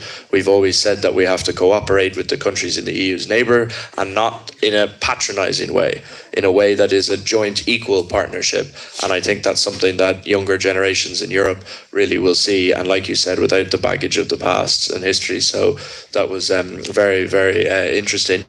I'm going to ask a slightly cheekier, more difficult question, which is, I think, one of the elephants in the room, and I think that's an appropriate word given the political party of this particular elephant, which is Donald Trump and the return of his administration to the US, which is bringing a very, very big change in energy policy in particular.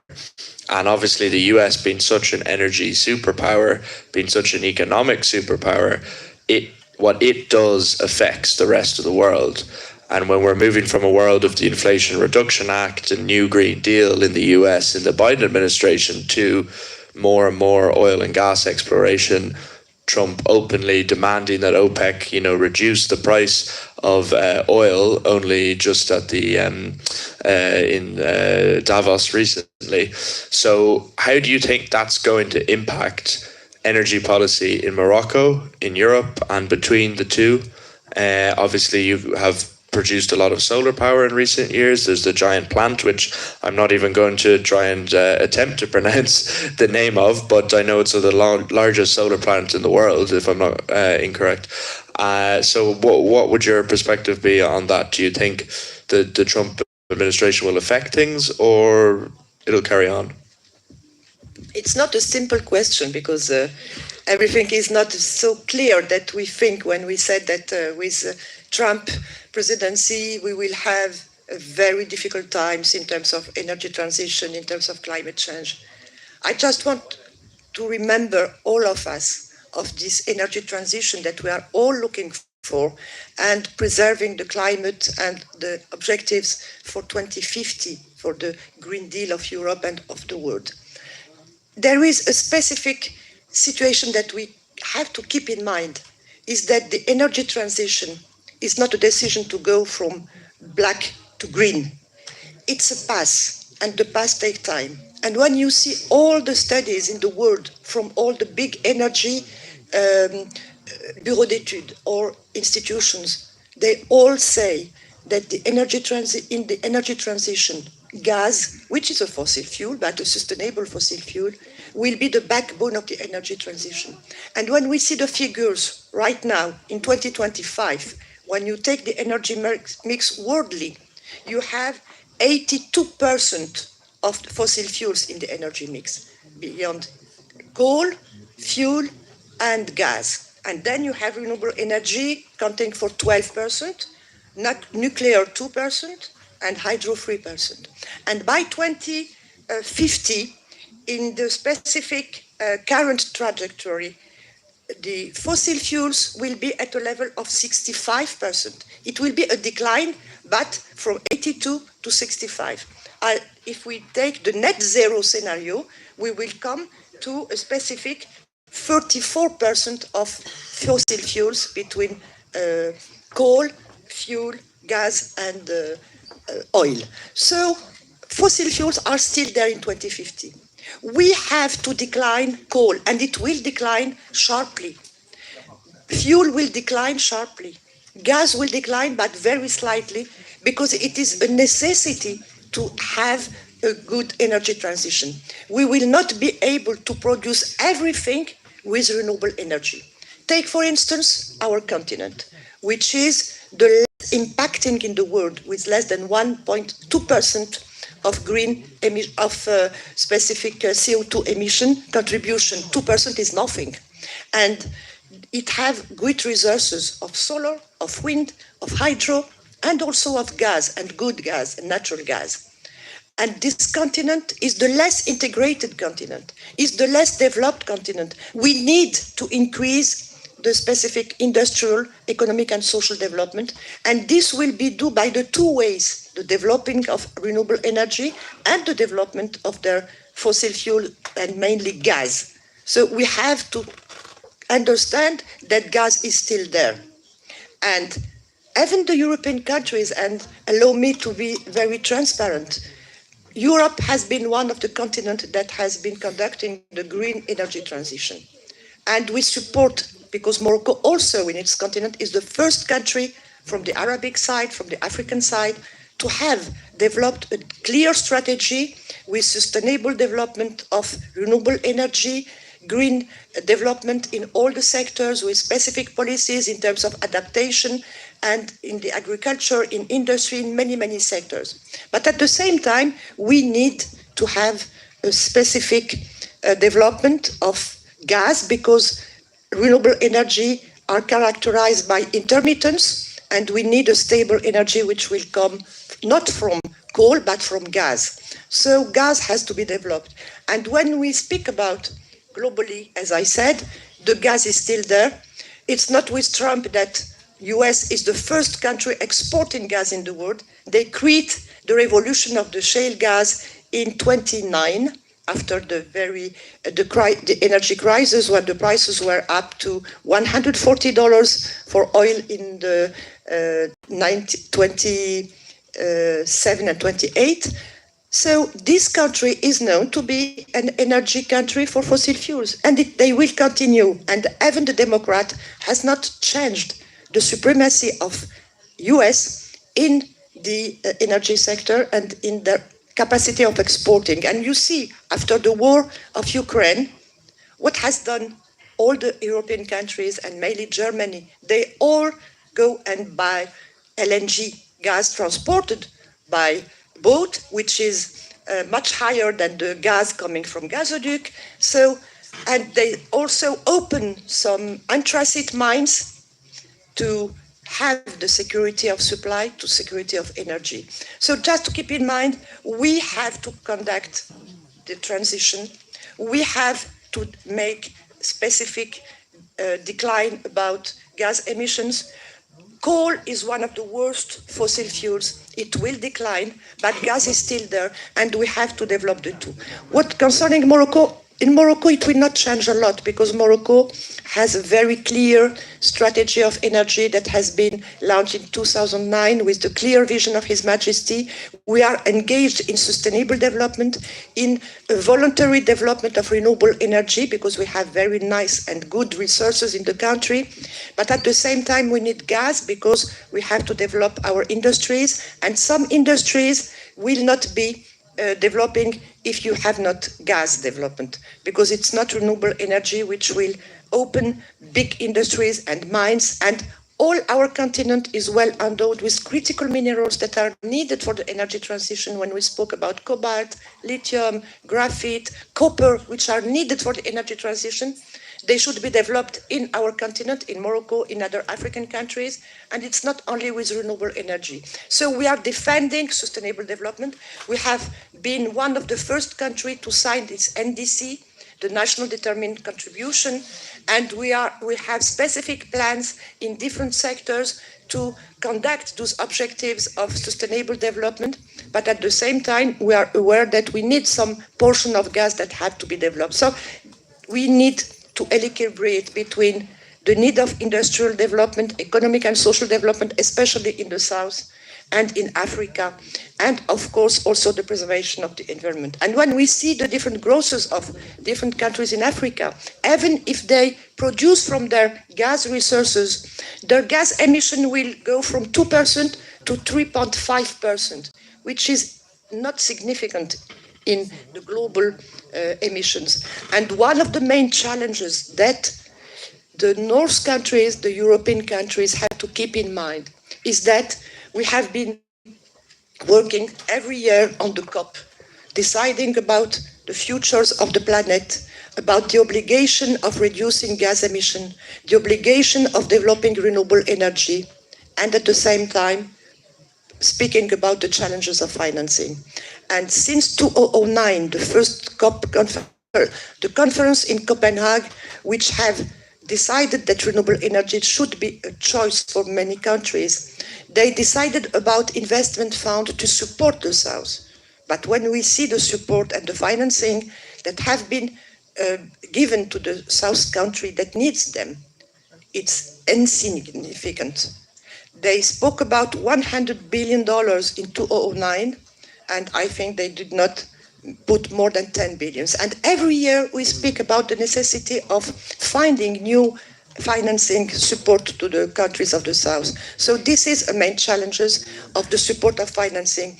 That's why we consider that Europe, as a continent dedicated to green energy, have to look deeply in the ways of increasing the cooperation with the South, how to bring more support to financing, how to export expertise, know-how that they have developed to the southern areas. And Morocco has been conducting this since right now more than 15 or 16 years, so that we be able to put on this strategy on the ground, which is right now the case. We have more than 43% of our total capacity installed coming from renewable energy, and we look to have this capacity beyond 52% by 2030. So we are dealing and making great efforts to develop renewable energy.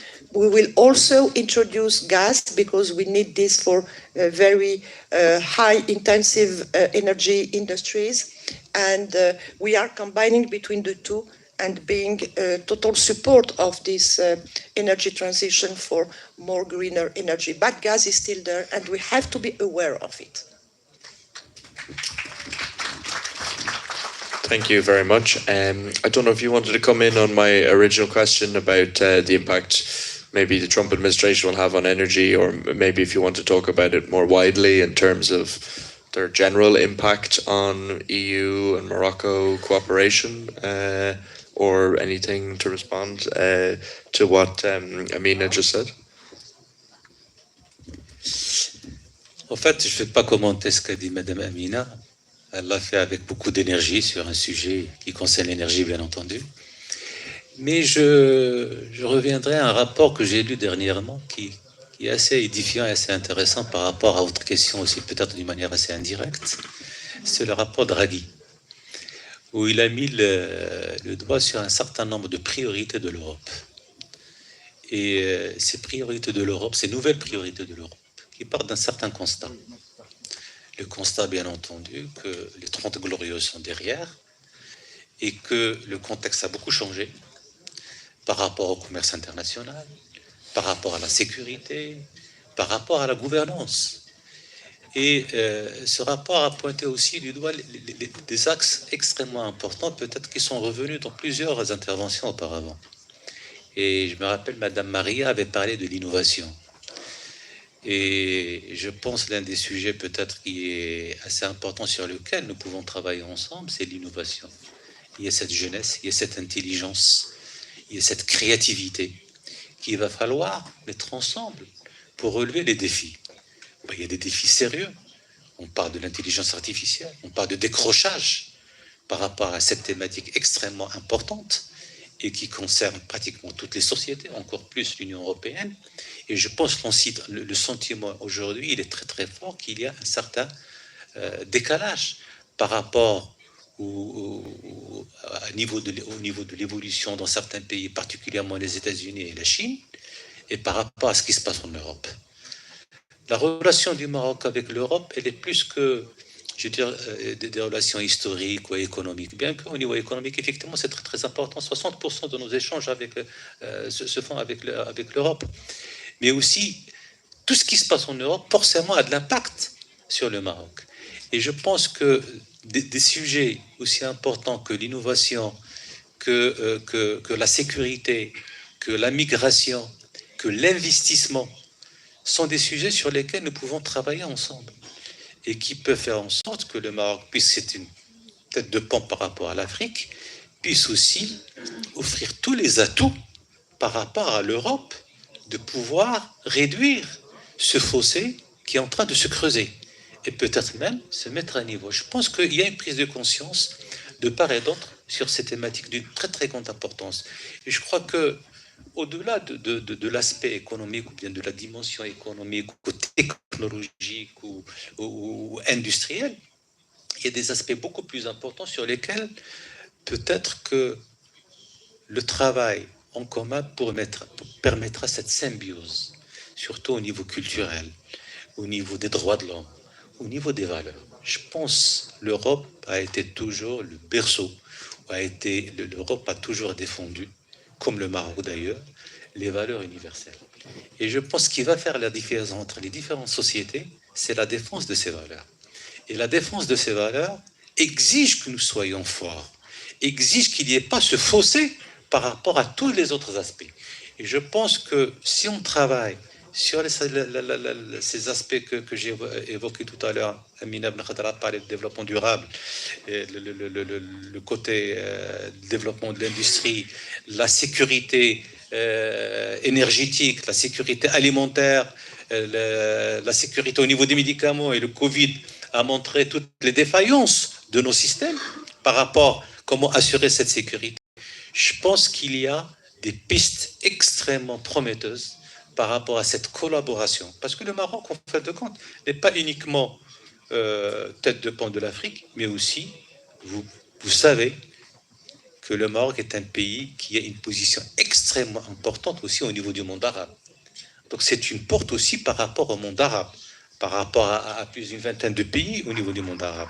Le Maroc, il est respecté, il est apprécié. Ses partenaires ont confiance en lui. L'Afrique, tous les pays subsahariens ont confiance au Maroc. Et je me rappelle toujours ce discours de Sa Majesté qui a fait à Abidjan que il y a une jeunesse, il y a une force très très importante en Afrique et que l'Afrique doit faire confiance à l'Afrique pour se développer. Je pense que cette confiance, encore une fois, je reviens à cette confiance qu'il va falloir consolider, construire pour permettre justement donc que nous puissions ensemble, Maroc tête de pont de l'Afrique, Maroc porte d'entrée pour le monde arabe, l'Union européenne avec toutes ces contraintes maintenant auxquelles ils sont obligés de faire face. Je pense qu'il y a des pistes assez intéressantes pour travailler ensemble. Et la jeunesse a un rôle extrêmement à jouer par rapport à ça, parce qu'il y a de l'influence. Mais plus que ça, et c'est là ce que je dis toujours à notre jeunesse, réfléchissez en tant que jeunes. N'essayez pas d'imiter les aînés. Les aînés ont besoin de votre façon de réfléchir, qu'on pousse les lignes. On est parfois otage d'un mode de pensée. Et c'est grâce à cette jeunesse qu'on peut sortir de cette prison de pensée et vivez votre jeunesse, réfléchissez en tant que jeune et poussez les lignes. Et je suis sûr et certain, c'est grâce à vous qu'on fera des choses prometteuses dans l'avenir. Merci. Thank you very much. Do we have time for one question, or are we? Okay. Sorry, I know Madame President wanted to ask a question, but you'll have to do that in your free time, Lydia. Yes, so thank you both very much for an extremely interesting discussion, and we're on to the next panel.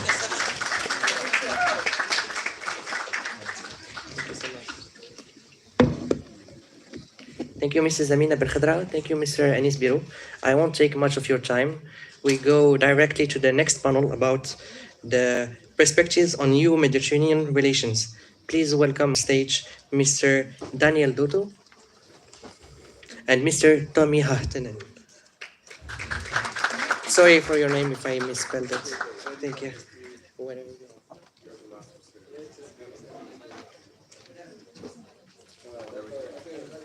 For the moderator, please welcome Mrs. Edilmir Ferreira.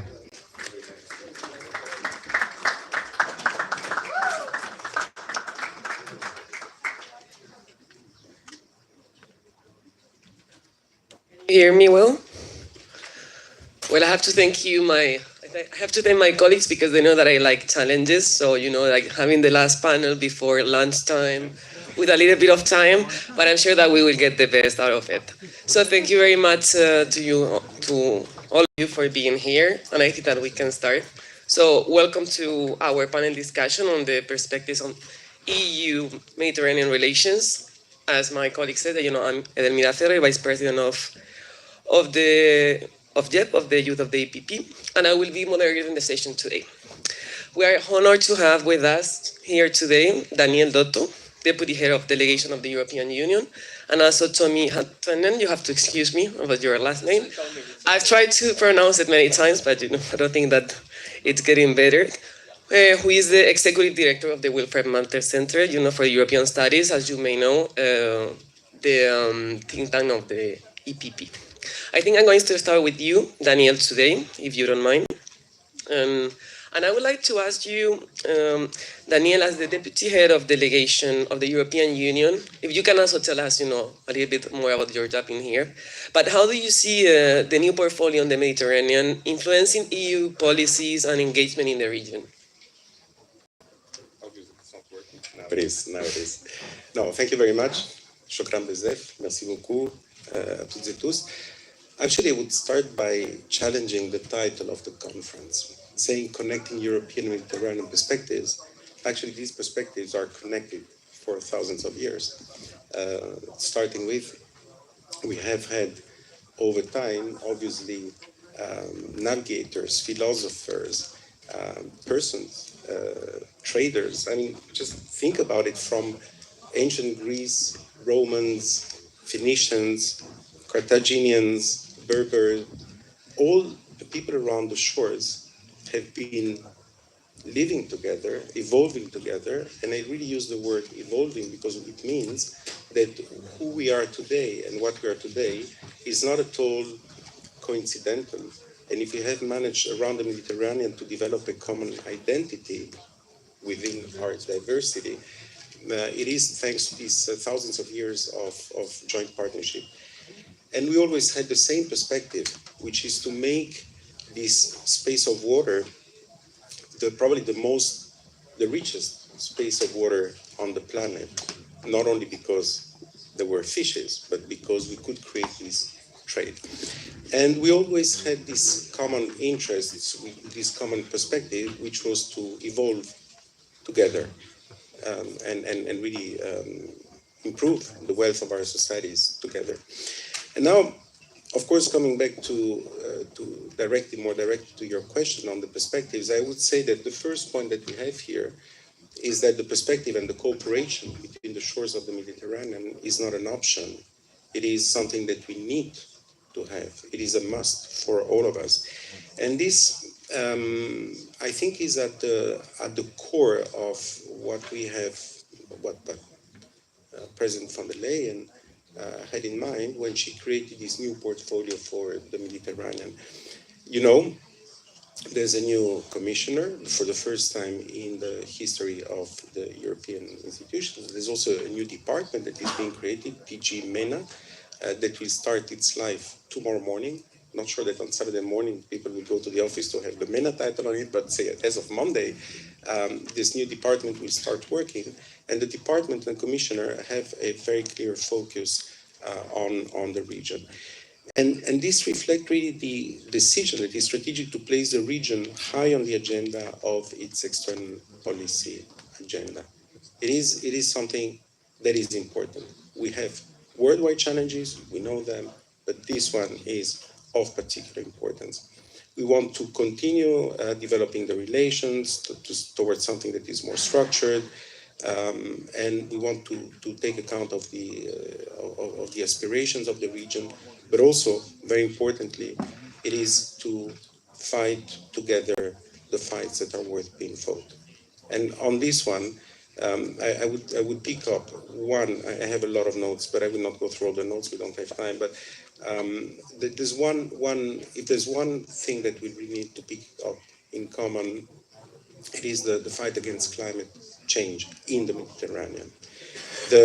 We have seen it. You're Spanish. Spain was the last country to suffer tremendously in Europe, but Spain is not the only country suffering.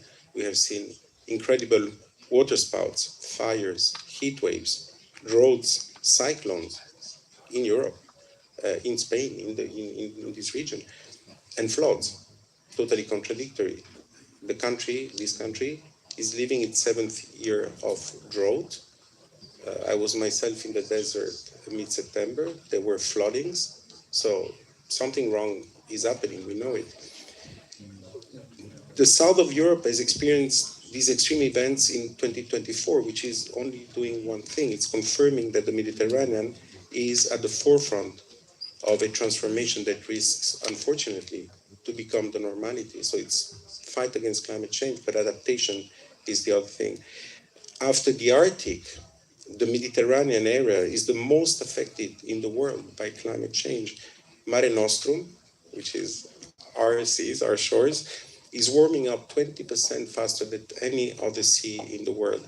And I would just like to quote Gramenos Mastroianni, who's the Deputy Secretary General of the Union for the Mediterranean, who said disturbing impact projections can be drawn from these measures. We have entered the phase of exponential acceleration in ecosystem change, and that's the scary part, to the point that we no longer know what will happen. And this is unfortunately what all the experts are predicting. So we have to pick up the fight against climate change, but we also have to make sure that we do it while thinking about all the other challenges that we have, which are, of course, the geopolitical tensions that are taking place in the Mediterranean region, in the Middle East, of course.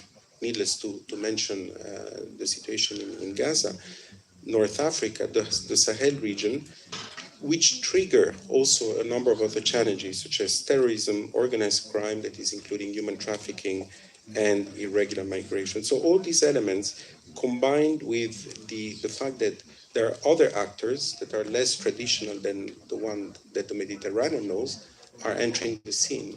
And some of these actors don't really have sustainability on the radar screen, on the agenda. They have other short-term financial interests, whereas we, as for the reason that I just shared with you, we really have to think long-term and sustainability. So here we have a clash of economic interests. One of the previous speakers spoke highly about European values that are very much shared with a lot of countries in the Mediterranean. So we have to think about these values, so economic, moral values, but also, of course, sustainability. So these are really three huge pillars. If we stop, or if we don't foster, we don't push economic, social, and human cooperation to its maximum extent, I think we will have a space of poverty and of a space that will be empty and occupied by others. So really our common challenge is this one. If you give me another few minutes on this, thank you. I would like to share with you a point about why is the exchange of human mobility so crucial. As we said, the Mediterranean is first and foremost a terrific and unbelievable human experience. Thousands of years of common growth. These people-to-people ties are what is at the essence of the Mediterranean. This is what characterizes us. And if you go in other parts of the world, it is difficult to find such an integrated approach in, I would say, different parts and different geopolitical systems. And this cooperation, the economic and the security cooperation, and I will also touch upon security, cannot be done without having at the core of it cultural diplomacy, educational programs, and stronger human mobility. And the other point that is very important for all of us, we know it, it's really driving our agenda, is migration. And of course, we have a huge interest in talking to one another to have sustainable migration, respectful of people, that is really putting the human at the center and not the economic interest at the center. So these are for me the 3 points that are really of critical importance: economic, human to human, and then stability. And I will conclude this first part of the intervention on the stability of the region. I think we are all faced, not only in the southern part of the Mediterranean, but also in Europe and worldwide, to a sentiment, sometimes really corroborated by facts, about a VUCA environment. The environment is becoming volatile, is becoming more unpredictable. It is challenging. It is something new, and we don't have all the answers to that. And by reinforcing our partnership, and only by reinforcing the partnership among these hundreds of millions of people that are living around the shores of the Mediterranean, we can combat this instability that has, again, economic origins, religious origins, that has also the impact of climate change that is triggering migrations internally and externally. So a number of factors that can really need to make us think about perfect integration. I will not elaborate now, maybe later, also to give you, of course, the possibility to intervene. But the point is, there is a reflection about the new pact for the Mediterranean, but we probably can come back to that in a minute if you so wish. Thank you. Thank you very much for your insights and for giving us also your perspective. I think that when it comes to the new portfolio, we have to see it, or we have to take it as a new opportunity to really shape new policies when it comes to the cooperation between both regions. Now we'll go to you, Tommy. Thank you very much also for being with us. It is very important, to keep this great collaboration that we've always had with the welfare marathons as well. So for you, I would like to ask you, how significant do you believe that it is for the European Union to promote the dialogue and cooperation with Mediterranean countries on security and migration, as we were mentioning before, particularly in light of the current geopolitical situation? How do you see the current state of the relations? Thank you, and it's a great pleasure to be here. Thank you, YEPP, with whom we have cooperated since decades. Lydia, thank you, Gus, Stephen, and of course, RNI, National Youth Federation. So you gave me, before we spoke, you gave me 10 minutes, so I decided to your question take approach. First of all, it's better always in the panel to speak which you more or less know the issues. And I take an approach more a little bit looking, and Maria Gabriel was mentioning that we have the honesty, and she made a comment on this author's reflections on the current statement was quite critical. So I take that honest approach. So a couple of points. Marte Center is the political foundation of the EPP, but nevertheless we don't present the position on EPP, neither do I. So I just wanted to make it very clear. Also in the sense that the second point I would make is that when we speak about Mediterranean region and some perceptions, I don't speak about facts, but perceptions, many times Mediterranean region is very, very different, as you know, like compared to Morocco and the situation in Libya, nothing to do with each other. So that's important point. Also, when you understand the European citizens and politicians who haven't maybe necessarily been in the region, how they see these developments. To start with, as Daniel very well pointed out, so the Mediterranean area and with Europe is the common space historically, culturally. There is a history, France, Italy, Spanish colonial past, which creates similarity, but also sometimes is challenging. So you would assume that this cooperation would be very, very easy and would have moved forward. But the reality is that currently, let's put it diplomatically, we are a little bit living in a recalibration moment.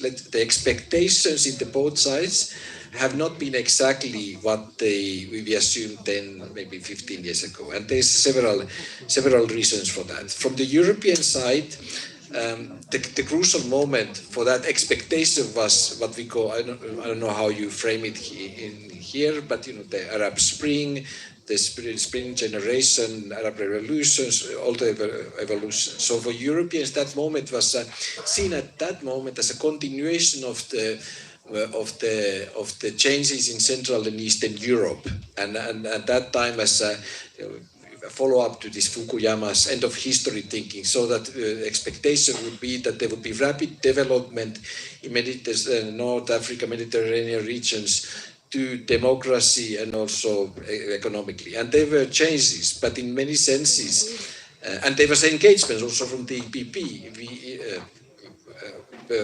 taking politicians, starting cooperation contacts. But then eventually in many countries the developments didn't go exactly as one hoped. Egypt, we know, as you can make an argument, the situation currently is even more challenging than it was before. Libya is a mess. And all of that. And also I think there is embarrassment from the European side. You know, sometimes in life you have a challenge, no? You have a challenge, and then you kind of take on it, there are expectations, and things don't go as you wish. There's two ways to go. Either you kind of go back, need a new strategy, you go on, and then sometimes you just leave it. Okay, embarrassing. And I think secondly it happened in Europe. I think for many, for many years. And from the let's say, southern neighborhood side, I think, as expressed here, there has been a lot of expectations as it comes to European Union, which has not been fulfilled, unfortunately, in many levels. And actually, if you go to polling and look now, actually the narrative is that Europe is seen less as a philosophical and material point of reference than 10, 15 years before. So this is a little bit the starting point. And then, as a result, we have a couple of so-called joint declarations a couple of years ago. There's the attempt to reframe the whole issue. Also, Mediterranean region, of course, why it's so difficult for European politicians, because it has many different dynamics, especially if you speak as a Mediterranean region as a whole. So first of all, you have Turkey-Greek dimension, you have crisis in Syria, you have the Israel-Gaza conflict, which has been a Palestinian issue going on. Then you have Cyprus, of course. Then you have also here in the region there are some the whole discussion of Western Sahara, which has had a big impact on EU Morocco relation. Morocco-Algeria relations are not easy, so there are various dynamics which make it difficult to grasp. Also, the fact is that unfortunately from the EU side there has not been much enough focus on the language, culture of the region. So there is no understanding, and there is failures. Also, the EU-European/NATO involvement in Libya, it didn't go well at all. So it was embarrassment, and so there's like this allergy. We are going to go to region which we don't know. Then one aspect is also the fact that, unfortunately, from the EU side, there is, many times this issue, the whole region is seen from the point of view of problems and challenges. Immigration is mentioned, but of course Europe now, soon there's elections in Germany, the main issue is immigration. And so it's always about problems, and of course the radical Islam and all of that. And so that also the problem, which has direct impact, as was said by you. Then it has an impact on the visas, access of youth coming to Europe, all of that. So that's one aspect. Then you have a lot of initiatives, Barcelona process. You have Union for Mediterranean, which was launched as a kind of follow-up to EU action on Arabs revolution, follow-up. But the fact is that all those instruments, that there's a success, there's money, there are reports, and there's a revolution. But when you don't have a political will and commitment, it doesn't move forward. And that has been until now the challenge. And also from the EU side, sometimes there's no common position France and Italy, sometimes Spain, they have very different views on certain issues, and so that complicates to the picture. But if you give me 3 minutes, I promise to be silent in the rest part, but I kind of follow my argumentation. I go to the positive side. So I think why I think there's a new opening, and I think there will be more, positive focus on the development of the region. First of all, I think, because there's positive cases. Morocco, I think that's also the reason why I'm here. I know that's at least why I'm here, is that there are these cases like Morocco, and it's a little bit surprising that in the European side there's not knowledge enough. In 20 years, the development is impressive. If I understood, the GDP has doubled, the poverty has decreased, you have huge amount of foreign direct investment. So it's a totally different kind, and then many policies, it's very, very advanced. So Morocco is, a point of being not only somebody to be supported, but really a strong partner. So that creates a totally different kind of perspectives. So that's the one thing. So you have a different dynamics of cooperation. The second is that, the fact is there has been much more focus on the eastern neighborhood from EU side. Moldova, Georgia, Ukraine, all that. Why is that? Well, because there has been geopolitical issue. Russia is pushing, taking over. It's very essential has been that we are involved there. And while the similar situation has not been in the south, the focus has been on the east. But now, this is very realpolitik, but the fact is also we need, China is very much involved in Africa, as Madam Back mentioned, Africa is more and more essential for the European Union. And, we need this, and North Africa and South neighborhood is the access to there. And Morocco is especially. So that's the one issue. And I think also that as one geopolitical issue, as the United States is withdrawing from the region in many places, but also here, there will be much more volatility. And I think that place needs to be, Europe needs to be there. I think that those are the... So I see that we are, reaching out in a different way. One reason, just to say one reason, why I'm here, for example, next year we are planning for all the member foundations of the Martin Center, maybe because we have this yearly retreat when we one time a year to go one place to plan our policies for the upcoming year, etc., etc. So, except we have seen that our cooperation with the region is very important, and what's the best place to start that connection, it would be, of course, here in Morocco. And so there is this new attempt. So in that sense, I'm optimistic. Thank you very much, Tommy. As always, it's wonderful to listen to you. And also, I think that you've raised also very important points. I think that we're not doing so bad with time. So if any of you want to comment on anything, like maybe Daniele, if you want to comment on anything specific, maybe the pact that is... The new pact for the Mediterranean, which shows one thing, that there was a pact for the Mediterranean before, of course not formalized, but the Mediterranean has been really at the center of our concerns. But of course, as you said, the geostrategic agenda of the world is changing over time. So of course, focus comes and goes. And now we're in a phase where indeed the new pact really wants to put again on the political agenda the partnerships with the countries in North Africa and more generally in the southern neighborhood.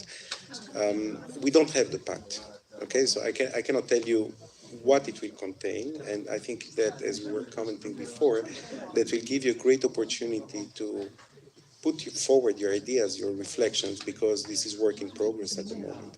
And exactly, I really like what you said, is that Europe, I wouldn't say European Union, but Europe has often seen the Mediterranean as an area of problem in recent history. This is what you said. And exactly what we want to combat is this perception. You also spoke about perception. The Mediterranean is a tremendous area of opportunity if we manage to address together and jointly the challenges. So first of all, the partnership, that's the first concept at the heart of this new pact for the Mediterranean, is that again to make sure that it is understood that we're not here as donors, we're here as partners. We have joint challenges, we have joint objectives, we have scope of solidarity in order to address the challenges. So we're here as partners. And that's why, for instance, in Tunisia, Egypt, Jordan, there were elements that were put together through this strategic partnership that go beyond, as I just said, traditional aid. And the idea is really to focus on co-investment, co-generate future economic cooperation, but also really define which are the shared goals and works towards them. And among them, we spoke about climate change, but also energy, digital connectivity, and the movement of people. These are really three things that are really of vital importance for all of us. And nobody's going to do it without energy. That was a very interesting panel that was here before. We have a joint interest because, except without, I mean, there are some exceptions, of course, but Europe is not rich in fossils, and not all countries of the Mediterranean are. So here we have a joint interest. There's wind, there's sun, there are tides, there's a lot of things that we can exploit to our mutual benefit. And again, always having in mind the value of sustainability for the future. The second point is about, the second pillar will revolve or should revolve around economic and investment initiatives. The idea is really to mobilize investments in critical sectors, again, like renewable energy, infrastructures, and job creation. And here we have one example, the Trans-Mediterranean Energy and Clean Tech Cooperation Initiative, which is there to boost energy transition, clean tech manufacturing, and hence reinforcing even further the ties between the Mediterranean partners.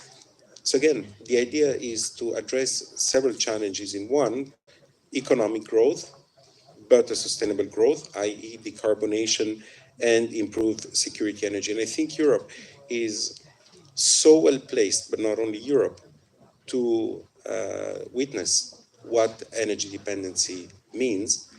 And I think the answer that Europe has given to the Russian aggression is the best proof that we can do things rapidly, differently. And here we're really thinking not reaction, but we're thinking action for the future. Of course, for us, but also for future generation. And the third part of the pact, again, we spoke a lot about people, about humans, and the idea is to have human-centered policy. So again, it's not just about economy, it's not about geopolitics, it's about people.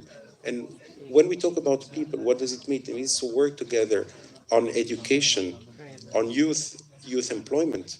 I mean, we are here in Morocco, and I can tell you that the cooperation, among other things in this area, is producing incredible results, and we have fantastic experiences. I will not start on this one because I could be here for the rest of your lunch, but I would say when we talk with and we work with youth, we talk about the future, and that is absolutely fascinating. And then we have, of course, we mentioned it already a few times, humans, migration policy, to make sure that these remain fair and sustainable. And we also try to avoid this horrific intervention from human traffickers, which is absolutely devastating for everybody. So we will continue to work on the talent partnership that is aiming at create these legal migration pathways, while of course making sure there's no brain drain and addressing skill shortages in Europe. So, but also at the same time developing capacity and competencies here in the region. If you want to have sustainable development, it means new technology. In order to have new technologies, you need new skills, etc. So we are creating a dynamics that is really here to stay and not to shy away and to fade away. Again, this is the objective. This is what we will work on. We have to take account again of the challenges. We're not going to repeat them, but you know the situation, the political situation being what it is, climate vulnerabilities, the increasing power and influence from external actors, and we all have to be extremely careful about the undue foreign influence, are all elements that will keep on pushing us to reflect. And one last word on this, in line with the question of the issue of the security, I really invite you to think about the pillars of the Polish presidency that revolves exactly around the concept of security.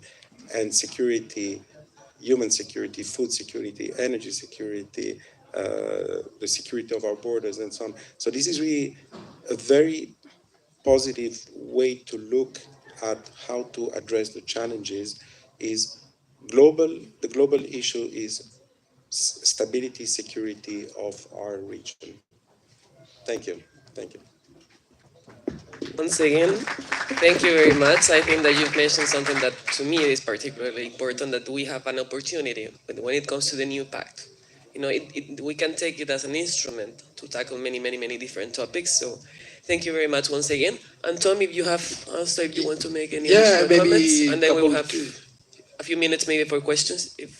All right. Okay. Good. Maybe as you asked, 2-3 points just to the reasons why I think there's different dynamics in this cooperation. Is actually, I think it was already mentioned, demographic change.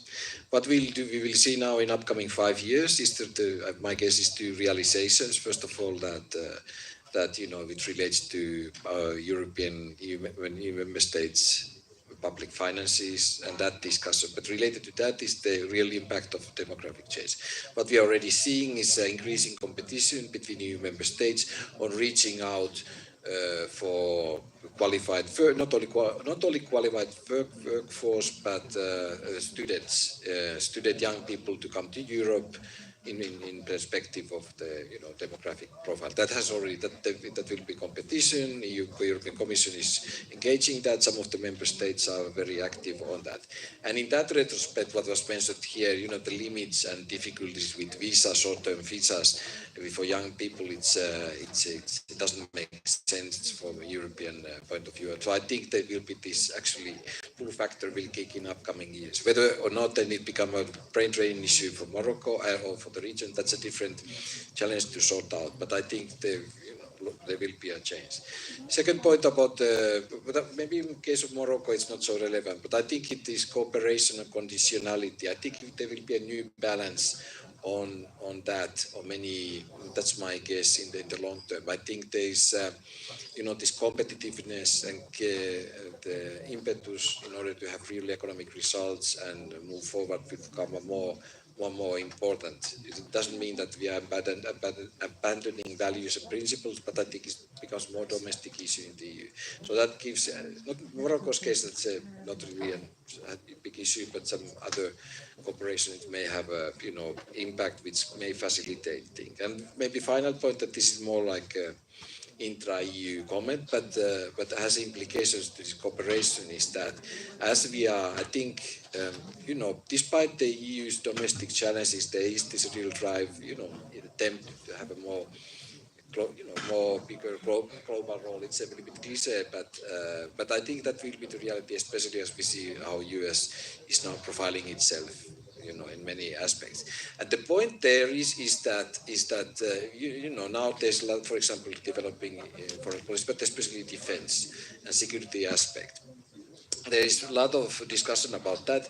But our argument in the Martes Center, you cannot, for example, there's a lot of focus. I'm of Finland, so I'm next to Russia. We are next to Russia, so of course, I understand totally those challenges. But you cannot speak about common EU foreign policy or emphasis on security aspects because it's not one bulk or monolith. It's each country has its own story. The Greeks had the issue with Turkey, the Cyprus issue which you mentioned. The Spain has its own challenges. Malta is worried about Libya. Italy is worried about, so it's not only one big narrative. And so you have to focus on all these, individual stories. And so to put it the other way, if you want that the Portuguese and Spanish leader understands the Eastern challenge and the challenges of the Baltic states. You have to assume also the Finnish leader or Swedish leaders understand the challenges of the South. And I think that means that there will be a new, we need to, in order to have that common European-wide support of citizens to these policies, there has to be sensation that those specific stories and challenges are understood by everything and they're noticed. And that means, again, I come with the previous argument, which actually Daniel mentioned also. I think there has been a bit lack of focus on South, but I think that is changing. Thank you very much again, Tommy. And I think that we have a few minutes for questions. In YEPP, we love exchanges, so I can't wait to listen to all your questions. So who wants to start? Katerina, please.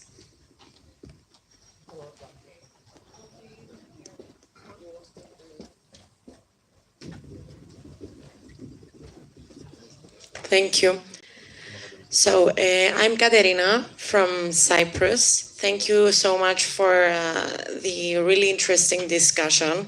And exactly because I'm from Cyprus, thank you for mentioning the challenges that are part of the discussion when it comes to collaboration between EU countries. As you said, it's really specific to each country with its own relations and its own problems with other European countries.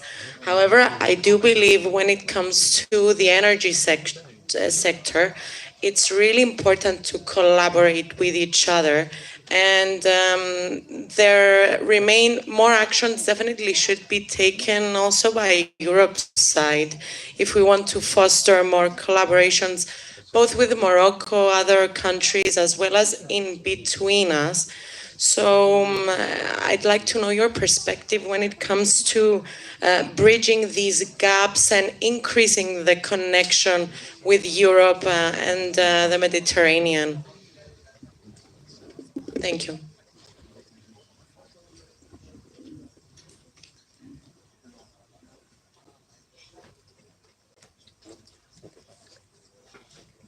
We answer question by question, or we just take all the questions? What do you think?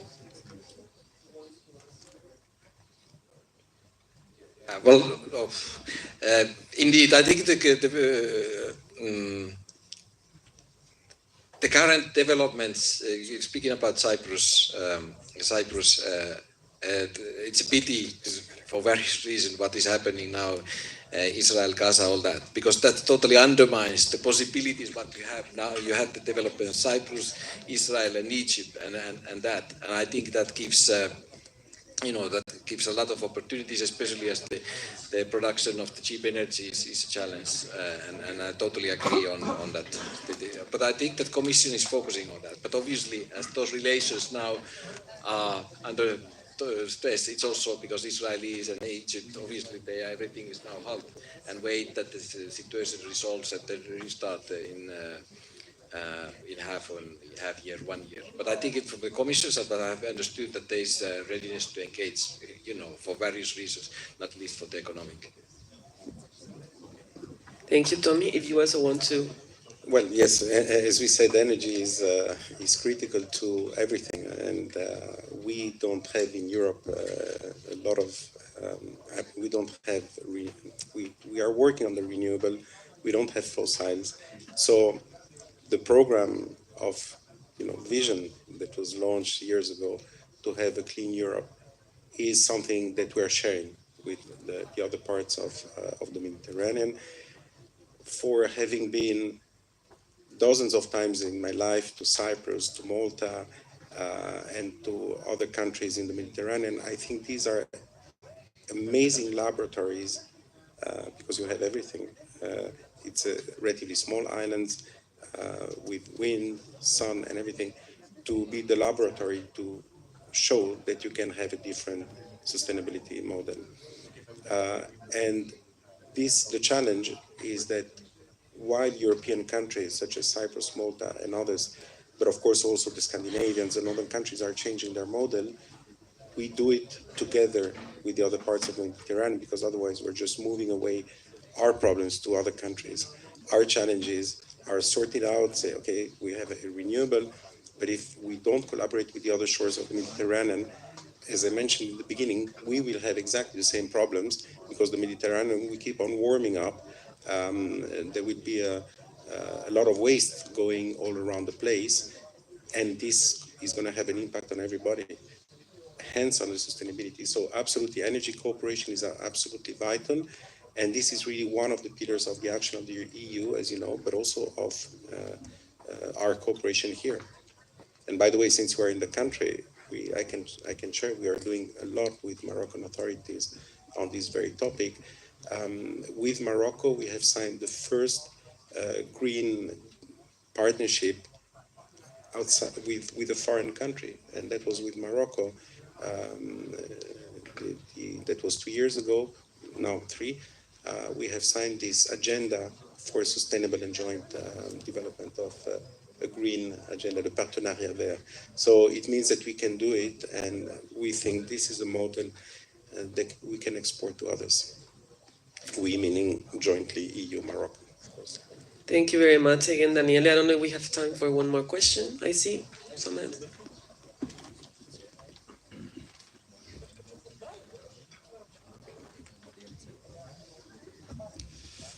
Thank you. My name is Elias. I'm from Lebanon. I will allow myself to ask a question about the Middle East, since we're talking about the Mediterranean area. Hezbollah's latest defeat has shifted the political landscape in Lebanon positively. Things are on the right track right now. And I think that there are opportunities to strengthen the political stability in the country and the governance. So seeing the EU's long-lasting engagement in the Mediterranean area that you both just talked about, I would love to know your point of view in Europe's next role in, first of all, of course, helping Middle Eastern countries strengthening their political stability and national institutions, but most importantly, how could they stop foreign powers like Iran from infiltrating the Middle East once again and using these countries as proxies for their wars and for their waging for their proxy wars? Thank you. Start. Thank you. I will not give an answer on Lebanon because, first, I'm not an expert in Lebanon, but also because here we're talking really about the regional dimensions. But regionally speaking, I would just like to reiterate the idea that we are there in a full spirit of partnership. And if we develop jointly, if we develop economies, if we develop human-to-human dimensions, if we address the criticalities, Lebanon doesn't have energy itself, it doesn't have fossils, but it has all the elements to develop alternative energy sources. If we work together on the infrastructure, I think it gives you the idea of how we want to make sure that we create this space of stability. We support the country when the country wants to cooperate, and we find this common interest. And the idea is really to make sure that any war of proxy is fought through our partnership, really in which we believe. We define the objectives, we agree on what we want to do, but the idea is really to design a line together and ensuring the sustainable development of a country, its economy, its environment, and of course its people is the only reason, based on common and shared values, is the only way in which we can envisage a good, I would say, prosperous and sustainable future. So that's the spirit in which we are addressing the different situations in the Mediterranean region. It's a tricky question. First of all, as we know, as you kind of stated, and our friends in the EPP, with whom we collaborate, they express their content, and you can see in their faces that there's a really new era. When now Hezbollah is gone, we are back. You are back in government, so there's aspiration of hope. That's great. But secondly, of course, everything is related, and as you know, there's this moral dilemma for EU and many EU member states also, Hezbollah is ready, what Hamas is ready, what happens in Gaza, all that. And then your question on Iran. And what I want to say is that I think that what I have feeling that the EU leaders and Commission, everybody are looking now where the issue, where everything, that this, the dust settles and there's some kind of stability, because now the actors are moving, changing very quickly. As Nadia mentioned, there's this intention, but of course, before you engage, you need to know with what you engage. And then you mentioned Iran, and this is definitely as not as an EPP position, or not even as a Martin Center position, because Martin Center positions do not exist. But I think this Iran has been by Europeans, in my view, underestimated challenge. In my reading, Iran, sorry to say, but Iran is if you look at what is happening in Iran domestically, just as a point of reference, is like, Putin is like a beginner if you look at the domestic, what the Iran regime is doing to its own citizens. Then the second issue problem, what I think we have within the EU, for example, this whole the nuclear arm development. We Europeans think that doesn't concern us. That's a Middle East issue, and if something happens, okay, it's a pity, but we are far away. That's not true. And I'm sure that if one day Iran would have a nuclear arm, that they will be at certain more the reference. They can reach with the missiles to the Southeast Europe and quite far. And so I think that's underestimated. Challenge. So I think we should be much more thorough on that. But of course, that the situation keeps evolving, and how Israel, and the Trump administration will now, what they will do next. Is there escalation of conflict? We don't hope that, because it has huge risks, etc. But I think that as it comes to Lebanon, I think the engagement commitment is there as to the region, but I think the modalities also now depend on how the what is the setting, what are the actors, and what are the conditions, because it's very difficult to isolate just one part of it, because that's not the reality of the situation. Thank you very much to both of you. I mean, I would like to take more questions, but I think that we're running out of time. Someone is telling me. So, but once again, I think it's been very fruitful, very interesting, and there are many open doors and windows, many ways to explore, all the opportunities that I think that are coming up when it comes to the collaboration, between the EU and the Mediterranean. So thank you very much. Thank you to our beautiful audience, and hope to see you all very soon. Thank you.